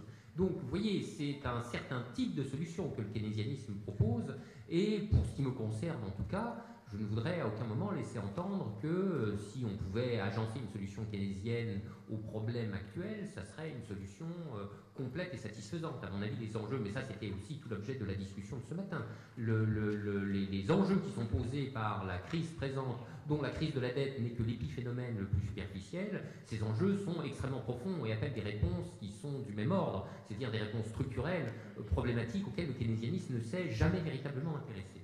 Alors, ça me permet d'enchaîner aussi là sur votre intervention, monsieur, parce que il y a... Comment dirais-je il n'y a pas plus sanitaire que le rappel de l'indétermination politique et historique et de ce que tout peut sortir d'une situation de crise, le pire comme le meilleur. C'est pour ça d'ailleurs que nous nous agitons aussi. C'est parce qu'on voit bien qu'elle est là et que si jamais la situation de crise passe son point de catastrophe, c'est aussi par ce combat politique-là qu'on essayera de faire pencher la balance de l'histoire du côté de ce qui nous semble le meilleur. Maintenant, et je voudrais faire un propos qui est tout à fait général et qui ne vous prêtera pas la position que je vais critiquer. Moi, je refuse de me laisser lier les mains par cette histoire de Front National. Oui, le Front National dit des choses dont certaines ont des caractères de ressemblance avec ce que peut dire, par exemple, le Front de gauche ou des économistes hétérodoxes, etc. Alors, cette intimidation-là, qui évidemment, si vous voulez, c'est du gâteau pour les médias. C'est formidable, hein. Pour les médias mainstream qui n'ont rien de plus pressé que de reconduire la fausse alternative du PS et de l'UMP, discréditer la gauche radicale par cette espèce d'association frauduleuse avec l'extrême droite est même le dernier des crétins, des éditorialistes, est capable d'effectuer les mains dans le dos. Hein, je veux dire. Même un journaliste aussi idiot que Plantu est capable de faire ça. Donc vous voyez, ça en dit long, quoi. Alors, moi je refuse que nous nous laissions intoxiquer par ce rapprochement ignominieux. Parce que les réponses à ça sont extrêmement simples. Hein. Très curieusement, vous noterez que c'est toujours à la gauche qu'on vient demander comment elle se sent de ce voisinage nauséabond. Et c'est jamais à l'extrême droite qu'on demande d'où vient ce tête-à-queue doctrinal en matière économique. Je vous rappelle que dans les années 80 et 90, le Front National était reaganien. ni plus ni moins. Et là, tout d'un coup, le voilà devenu hétérodoxe, social critique, etc. C'est bizarre, c'est plutôt à eux qu'il faudrait demander. On connaît la réponse.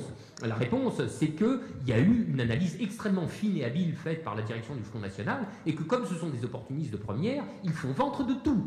C'est tout simple. Donc, et alors, si on se laisse déposséder de tous nos thèmes, à partir du moment où le Front National met la main dessus, alors là, je vais vous faire une prédiction d'économiste et elle sera vérifiée. On finira à poil, c'est pas difficile. Hein. À commencer par la critique de la finance. Je vous rappelle qu'il y a une critique de la finance d'extrême droite. On en connaît les relents nauséabonds antisémites, mais il y a une critique de la finance d'extrême droite. Je vais vous faire une confidence. Lorsque j'avais écrit mon premier livre, ça date pas d'aujourd'hui, hein, donc c'était en 97, c'était déjà une critique au lance-flamme des marchés financiers, de leur effet sur les politiques économiques, la diminution des marges de manœuvre de la souveraineté, etc. Devinez de qui j'avais reçu une belle lettre bien manuscrite? De Jean-Claude Martinez. Ah bah c'est pas un... Non, il était à Montpellier, lui, je crois. C'était le zébulon intellectuel de Jean-Marie Le Pen. Il m'a dit « Ah, mais vous savez, nous ne sommes pas si différents, on pense des choses très pareilles. » J'avais hésité entre la poubelle et lui répondre formellement, et pour acquitter mes dossiers, j'avais répondu formellement, en lui disant de passer son chemin. C'était un peu plus rude que ça. Et il m'avait réécrit, le bougre. « Mais nous ne sommes pas ce que vous croyez, etc. » Donc, vous voyez, bon, donc il faut pas se laisser intoxiquer par ça. Nous avons nos idées, nous les maintenons. Le Front National évoque la sortie de l'euro. Il y a des positions de gauche, je suis prêt à les soutenir, qui évoquent la position de l'euro, et je n'ai rien de commun avec ces gens-là. Et je refuse de me laisser déposséder, de me laisser spolier de mes problématiques économiques parce que ces cancres-là viennent faire leur nid chez nous. Voilà. Donc ça c'est clair et net. Hein. Bon. Alors, sur la question de l'euro maintenant proprement dite, alors il y a deux choses. Hein. Si vous voulez, il y a ceux qu'on pressent advenir et il y a ceux qu'on voudrait voir advenir. C'est toujours la même chose. J'en profite pour dire, pour ceux qui ont assisté à la conférence de ce matin, qu'on s'est un peu amusé, Gérard et moi, sur le thème de « nous sommes dépressifs, un jour oui, le lendemain non », etc. C'était une façon plaisante de prendre la chose, alors que conceptuellement, c'était pas la différence du dépressif et du maniaque ou de l'euphorique, c'est la différence du positif et du normatif. Le positif, c'est le discours qui dit ce qui est, et le normatif, c'est le discours qui dit ce qui devrait être, ce que l'on voudrait qu'il soit. Bon, donc c'est pas tout à fait pareil. Alors effectivement, quand on analyse positivement les choses, on est un peu déprimé. Lorsqu'on les regarde normativement et qu'on essaye d'articuler nos préférences, ça va un peu mieux, etc., etc. Alors pour l'euro, je pourrais faire pareil, ce qui va se passer et ce qu'on aimerait qu'il se passe. Alors, moi je trouve... Voilà, ma position était la suivante. J'avais un truc à trois niveaux de préférence. Personnellement, je ne renonce pas à l'idée européenne. C'est une idée qui continue de me plaire et dont je pense qu'elle continue de valoir d'être creusée. J'ai toujours été scandalisé par cet ignoble argument du oui qui nous renvoyait que nous étions anti-européens. Non, on n'est pas contre l'Europe, on est contre cette Europe. Ça ne devrait pas être une distinction conceptuelle trop difficile à faire. Hein. Pour un esprit normalement structuré, ça devrait rentrer assez facilement. Il faut croire que le leur, je leur laisse soit le choix de la mauvaise foi, soit celui de la bêtise. Hein, vous voyez, et dans les deux cas, c'est pas joli. Donc, mais le projet européen est un truc qui brasse des problèmes, non seulement des problèmes d'organisation économique, mais des problèmes de philosophie politique extrêmement profonds. C'est pas tout de commencer à dire le dépassement fédéraliste, et il faudrait peut-être commencer par se poser conceptuellement la question de ce que c'est qu'un État, de ce que c'est qu'une nation, de ce que c'est que la souveraineté, etc. C'est pas tout d'organiser des élections européennes. Même, allez, on a un président européen élu suffrage universel, on a un parlement, une chambre haute, des chambres basses, tout ce qu'il faut. Est-ce que ça fait quelque chose comme une politéia, un État fédéral viable? Et c'est pas du tout sûr. Est-ce que cet État, est-ce que cette communauté politique se clivera, comme on l'attend, par des clivages doctrinaux, idéologiques, horizontaux, ou est-ce qu'elle continuera de se cliver selon ses anciens compartimentages nationaux? Auquel cas, ça ira très très mal, et on n'aura absolument pas réglé le problème. Donc, vous voyez, il y a des questions qui sont extrêmement lourdes, et par-dessus lesquelles les fédéralistes passent, tout dans la crème fraîche. Hein. Je veux dire, les problèmes n'existent pas pour eux. Ils ne sont même pas capables de les concevoir. Donc, c'est à demi inquiétant. Donc, moi, je suis pour continuer le chantier, Mais le continuer vraiment, il y a des défis intellectuels de première grandeur. Et la monnaie unique, pour moi, il est bien certain qu'elle n'est viable que si elle a sa construction politique, c'est-à-dire son ordre de souveraineté politique associé. Bon. Et si on n'y arrive pas? Alors si on n'y arrive pas, eh ben, on peut essayer de reconstituer un euro, non pas les 17 actuels, mais un sous-bloc euro, à ceci près que ça continuerait d'opposer formellement, quoiqu'à une échelle inférieure, les mêmes problèmes que ceux que je viens d'énoncer. Et si ça ne marche pas non plus, eh bien, il y a la solution nationale. Et la solution nationale, j'estime qu'elle est toujours disponible et que rien ne peut conduire à l'écarter d'un revers de main. Il est faux de dire que la nation s'est vouée au nationalisme. Il est faux de dire que la nation c'est la guerre. Je vous signale que pendant 40 ans, de 1945 à 1985, nous avons vécu dans des économies qui étaient à caractère national, qui étaient relativement autocentrées. Et je vais vous faire une révélation. Ça n'était pas la guerre. Ça n'était pas la guerre. Je veux dire, lorsque les critiques de la démondialisation, par exemple, veulent nous faire une objection, ils nous disent « Ah, mais si on faisait ce que vous voulez, ça serait la forteresse et les hauts murs, les barbelés et les miradors, et très rapidement la guerre entre les peuples. » Je veux dire, ça n'était pas la guerre entre 1945 et 1985. La croissance était à 5% par an, et il y avait, enfin jusqu'à 75, et il y avait le plein emploi. Donc vous comprenez, il faudrait pouvoir avoir à pas pousser mémé dans les bégonias, quoi, parce que ce sont des arguments d'une extrême mauvaise foi. Et les économies n'étaient pas entièrement repliées sur elles-mêmes. Cette idée que, si vous voulez, c'est le choix de nous est laissé en permanence entre la mondialisation et la Corée du Nord. Et non, je regrette, il y a quelques tiers termes. Il y a des solutions intermédiaires à explorer. Donc, je veux dire, cet argument est entièrement fallacieux. Or, je persiste à soutenir que l'enjeu principal, l'enjeu le plus fondamental qui est posé par la crise actuelle est un enjeu non pas macroéconomique, mais un enjeu politique qui est lié au principe de souveraineté. C'est le principe de souveraineté qui est foulé aux pieds en permanence par la mondialisation et sa tête de pont européenne. Bon, si c'est ça le problème, alors il est évident que les solutions nationales restent disponibles. Pourquoi? Parce que dans le périmètre de la nation continuent d'exister et d'être immédiatement réactivables les structures institutionnelles et symboliques de la souveraineté. Voilà, donc c'est un point sur lequel on ne peut pas faire d'impasse. Donc ma préférence, ça serait qu'on arrive à construire une Europe monétaire et politique intégrée, mais je suis réaliste, je vois surtout que le problème est très difficile, je vois que le temps nous manque cruellement, et je me refuse à écarter la possibilité d'en revenir à la solution nationale une fois que toutes les autres auront été épuisées.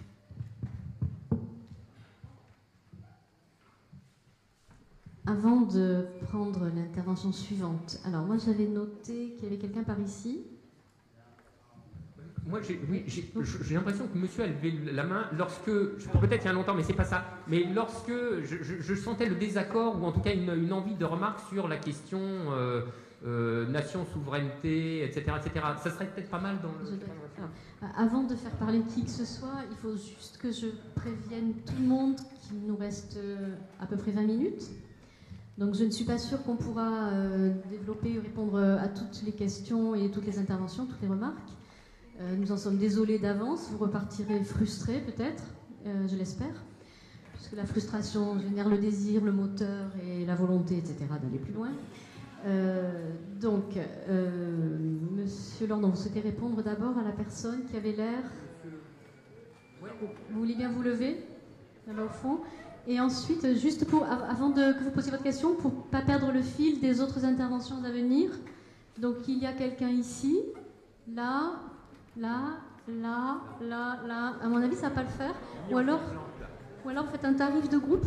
Vous essayez de poser tous la même question. Non, mais ils y vont et je ferai le prix, comme ça marche. Voilà. Et vous aurez 20 minutes pour terminer. Oui, non, ma réaction n'était pas du tout le fait d'un désaccord, mais au contraire la satisfaction de constater qu'on arrivait enfin à la question centrale. Et je suis tout à fait d'accord avec la démarche méthodologique que vous proposez. Simplement, le test, il a déjà commencé à être fait. Et oui. Bon, ce à quoi on assiste actuellement, c'est un refus de toute politique de solidarité au sein de l'Europe. De vraie solidarité, pas de solidarité entre les banques et les banquiers, mais de solidarité avec les peuples. La façon dont est traité le peuple grec est ignoble et c'est un bilan. Ça dit bien où on en est. Sur quelle Europe on construit sur cette base? Évidemment, si la solidarité la plus élémentaire doit se traduire par la fameuse remarque de Christine Lagarde, « Oh ben je pleurerai sur les enfants grecs lorsque j'aurai le temps après avoir pleuré sur les enfants du Niger », on est bien barré comme construction européenne. Bon, donc voilà, on a déjà ce premier bilan. Et par ailleurs, lorsque tu prends les différents cercles, bon, le problème, c'est pas avec la Lettonie, la Lituanie. C'est pas surprenant qu'il y ait un problème. Non, le problème, il est au cœur de la construction européenne. C'est la différence radicale entre la France et l'Allemagne. Bon, et différences historiques, idéologiques, de construction démocratique, de tradition, etc. Et actuellement, politiques. Et moi, il y a une chose qui me frappe, c'est que lorsque Angela Merkel s'entête sur son orientation, dont, entre parenthèses, à mon avis, c'est pas simplement une orientation idéologique, c'est une orientation qui correspond à une stratégie de l'impérialisme allemand. Lorsqu'elle s'entête sur cette position, actuellement, elle a le soutien de 66% de la population allemande. Donc il est clair que s'il n'y a pas un changement des rapports de force politique en Allemagne, par exemple, je vois mal comment on pourra avancer vers une solution commune, une conservation d'une monnaie type euro, etc. Merci beaucoup. Quelles sont les autres personnes qui veulent poser? Donc toutes les interventions vont être notées. Kamel, peut-être là. De là-haut. Oui, mais c'est dans le même secteur. Regarde. Voilà. Voilà. Et une personne là-bas. Toutes les questions vont être recueillies. Essayez de faire vite et bref, s'il vous plaît. Le mec en blanc. En plus, c'est vraiment dans le même thème. Je voulais juste savoir ce qui motive votre envie d'avancer dans la construction européenne. Voilà. Et je vous remercie donc de la brièveté de votre question, de la façon dont vous l'avez posée. Merci à tous de penser peut-être à aller plus vite.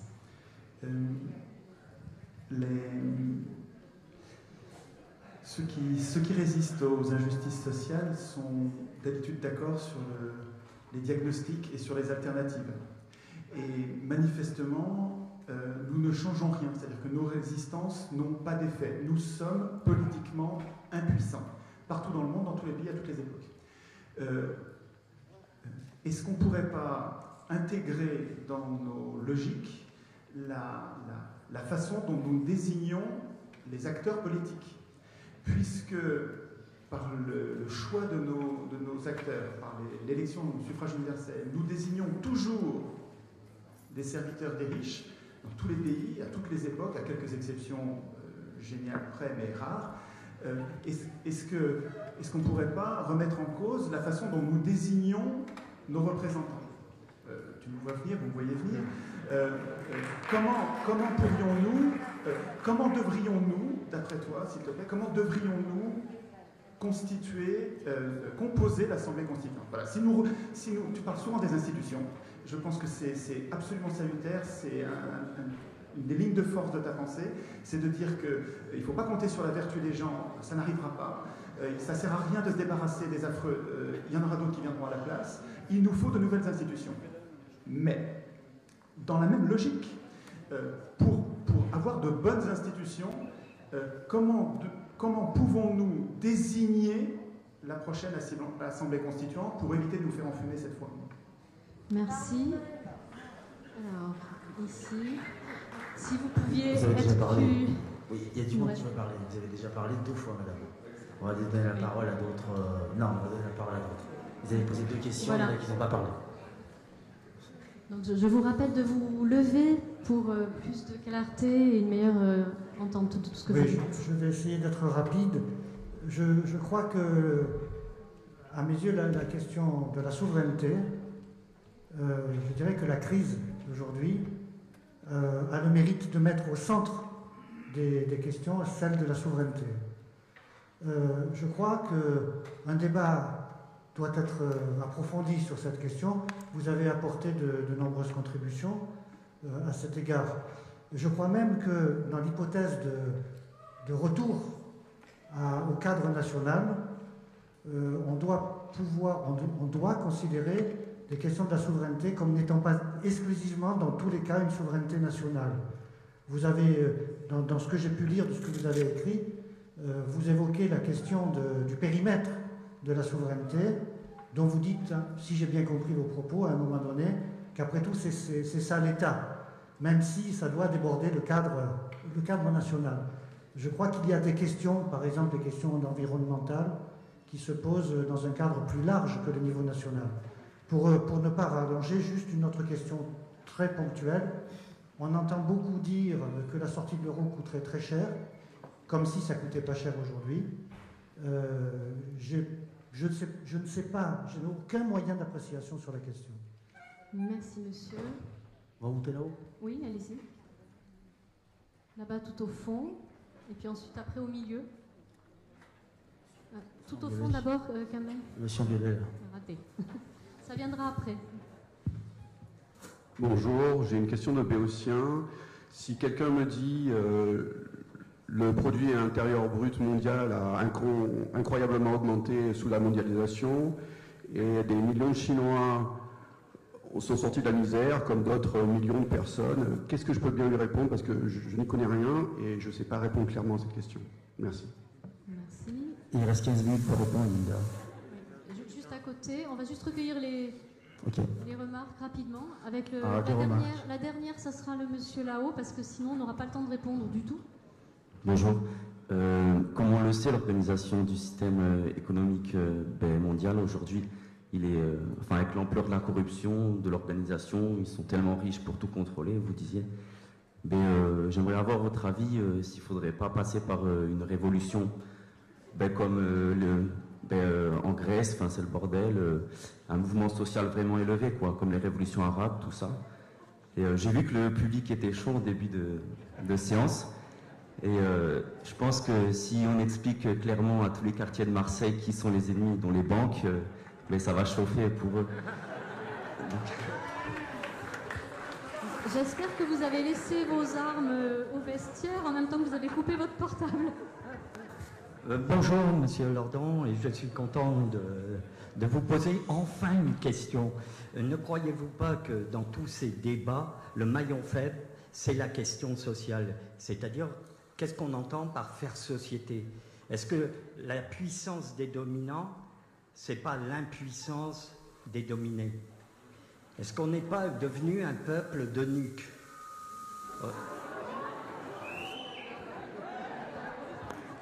Merci beaucoup. On va arrêter là si vous le voulez bien et Frédéric Lordon va essayer de répondre au maximum. Linda, je pourrais rajouter quelque chose brièvement. Je pense que Frédéric Lordon est le seul économiste hétérodoxe qui défend la souveraineté nationale. Ah non, il en reste d'autres. Non, il n'y en a pas des masses. Si, oui, mais il y en a d'autres. Non, il n'y en a pas des masses. Si, Sapir, par exemple. Oui, je suis d'accord. Voilà. Et puis, on peut chercher. Oui. Bon, on trouverait peut-être. Mais. Oh là là, c'est terrible. Vite. Bon. Étienne Chouard, tu es un gros coquin. Tu me poses des questions auxquelles tu es le mieux placé pour répondre. Et tu le sais, voilà. Je ne tomberai pas dans tes pièges. Bon voilà, c'est lui le spécialiste de la question de la désignation des assemblées constituantes, donc c'est lui qui vous lirez ce qu'il écrit et vous écouterez ce qu'il dit. Donc parce que moi, je ne pourrais que faire le perroquet, donc ça ne serait pas très intéressant. La révolution, oui, la révolution. Ben oui, mais vous savez qu'on a parlé de ça ce matin. Et moi, effectivement, c'est une question très compliquée, hein, avec 10 minutes en plus. Je pense que je pense qu'il y a 3 scénarios possibles. Alors, ça serait un arbre, vous voyez, un arbre de décision. D'où nous sommes là, quels itinéraires peut-on emprunter? Premier itinéraire, celui de l'anesthésie. C'est-à-dire finalement, à force de rafistolage, la Constitution européenne arrive à ne pas éclater en route, on se une décennie d'austérité, le train repart après sur ses rails, cas un cas, bref, on reste dans la même merde, et à coup des habituelles régulations sociales, la société continue, vaille que vaille, à tenir ensemble. Et c'est quoi les régulations sociales qui font tenir ce corps social maltraité ensemble? Il y a TF1, le Lexomil et la flicaille. Vous voyez, c'est ça, en gros. Hein. Bon. Et mine de rien, ça marche. C'est ça. Donc ça, c'est l'itinéraire pas sympa. Après, il y a les itinéraires plus sympas. Alors, plus sympa, faut voir. Hein. Mais en tout cas, il y a autre chose. Et cette autre chose se subdivise également en deux. Et pour moi, l'alternative, c'est, ce que j'ai dit ce matin, je le répète, je m'en excuse, soit le système s'écroule sous le poids de ses propres contradictions, soit c'est la politique qui lui règle son compte, et ça s'appelle l'insurrection. Mais, en dépit d'un ouvrage très bien torché sur le sujet, l'insurrection ne vient pas. Et vous avez parlé de la Grèce, c'est le bordel, mais c'est pas du tout la révolution. Moi, c'est ça qui, si vous voulez, que je trouve poignant. C'est-à-dire, ce pays est martyr. Je veux dire, alors, je dis ça, mais il y aurait quelqu'un dans l'Assemblée qui serait africain ou latino-américain, il nous dirait, hé les gars, c'est ce qu'on nous a fait pendant les années 80 et 90, hein, là, que vous êtes en train de connaître. Donc, ne pensez pas que vous êtes en train d'inaugurer l'histoire non plus. Mais quand même, en tout cas, mettons sous les standards européens, ce qu'on fait au peuple grec est proprement innommable. C'est innommable. Et pourtant, donc, vous voyez, on a une crise humanitaire en Grèce. C'est un splendide résultat de l'Europe unie. Crise humanitaire. Et d'ailleurs, on peut revenir sur, vous savez, sur la question nation, souveraineté, etc., que l'Europe, c'est la paix entre les peuples, etc. Je veux dire, l'Europe actuelle est en train de monter les peuples les uns contre les autres. Je veux dire, en Allemagne, on représente à la une d'un magazine la Vénus de Milo qui fait comme ça. On appelle les Grecs à se sortir de la mouise en vendant l'Acropole et les Cyclades. C'est élégant. Et en Grèce, vous savez, il y a l'envoyé de la Commission européenne pour surveiller les comptes grecs qui s'appelle Horst Reichenbach et qui a été surnommé Third Reich is back. Vous voyez, le troisième Reich est de retour. Donc pour l'amitié entre les peuples, vous repasserez. Donc ça déconne à tous les coins de rue, et malgré ça, c'est pas la révolution en Grèce. Je veux dire, si on considère que les élections, et c'est bien de cette manière qu'elles ont été vendues, étaient une sorte de plébiscite sur rester ou sortir de l'euro, ce qui a gagné, c'était rester. Et oui, donc il faut faire avec ça. Reste, et alors là, ça serait un très très long sujet, on n'a plus du tout le temps, c'est que les révolutions, on sait comment ça commence, on ne sait pas comment ça tourne.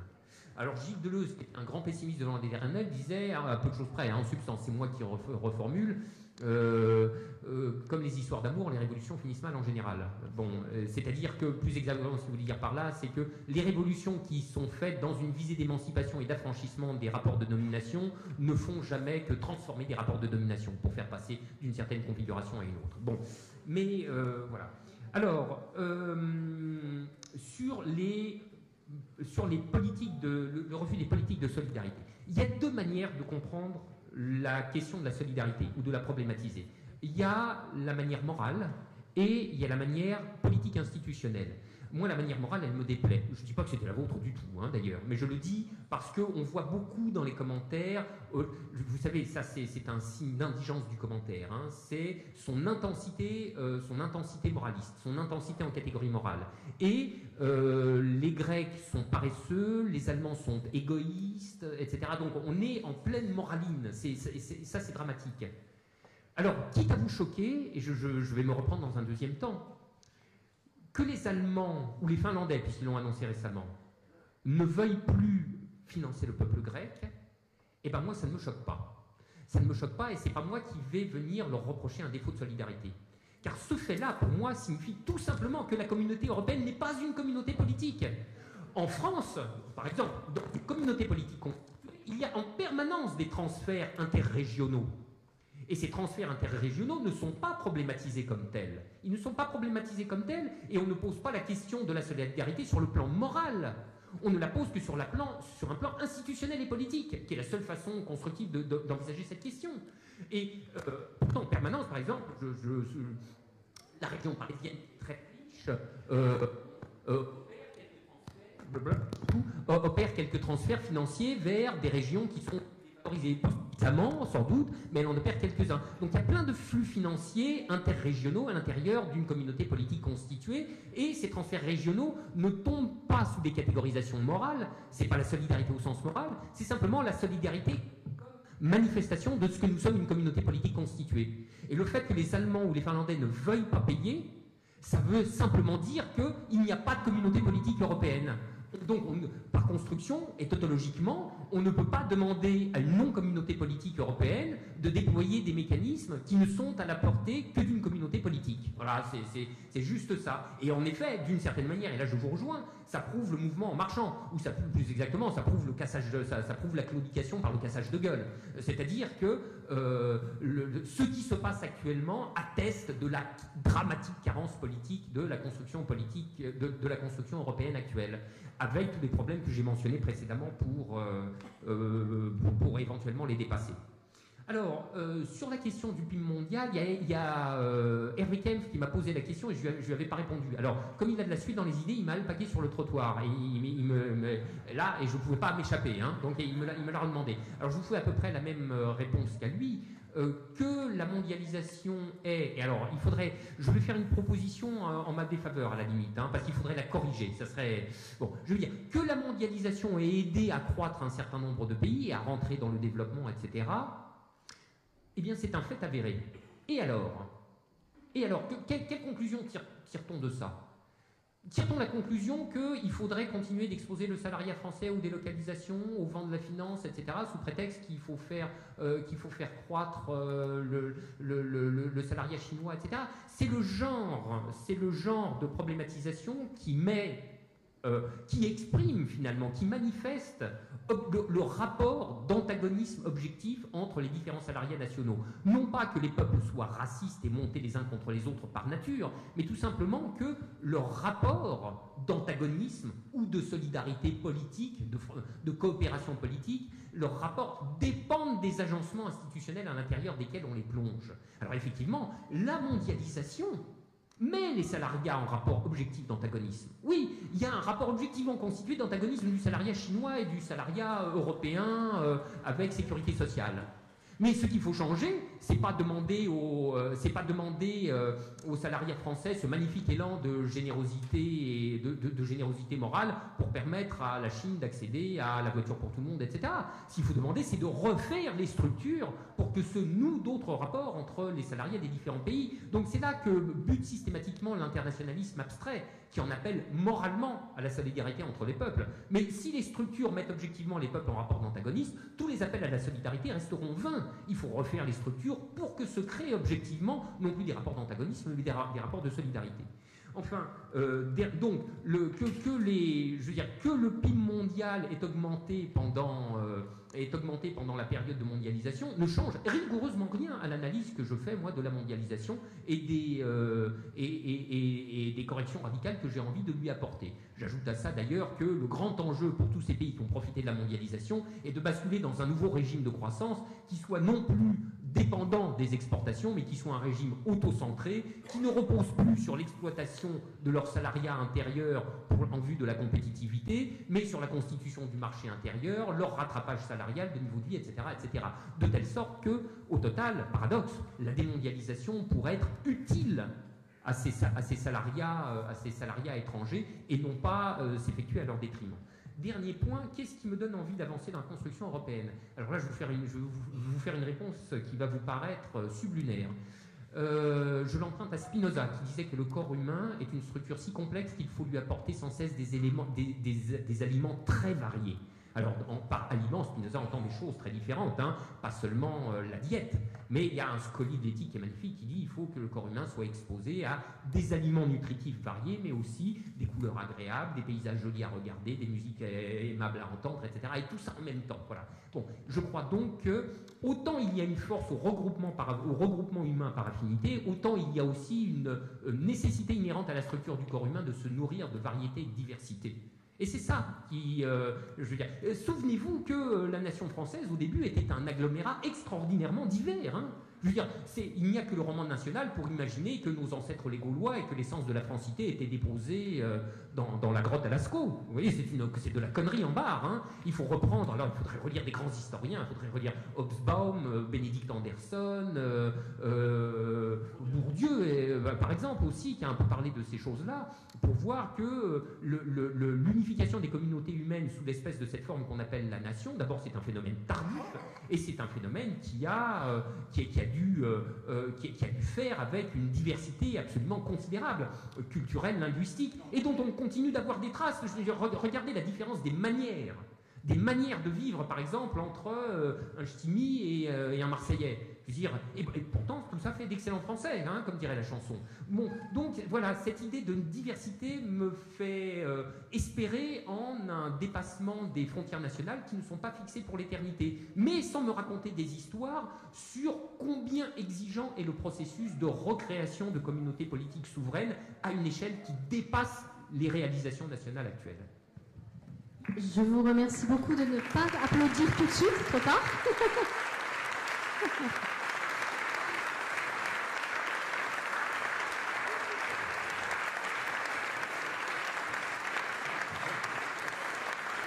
Merci beaucoup.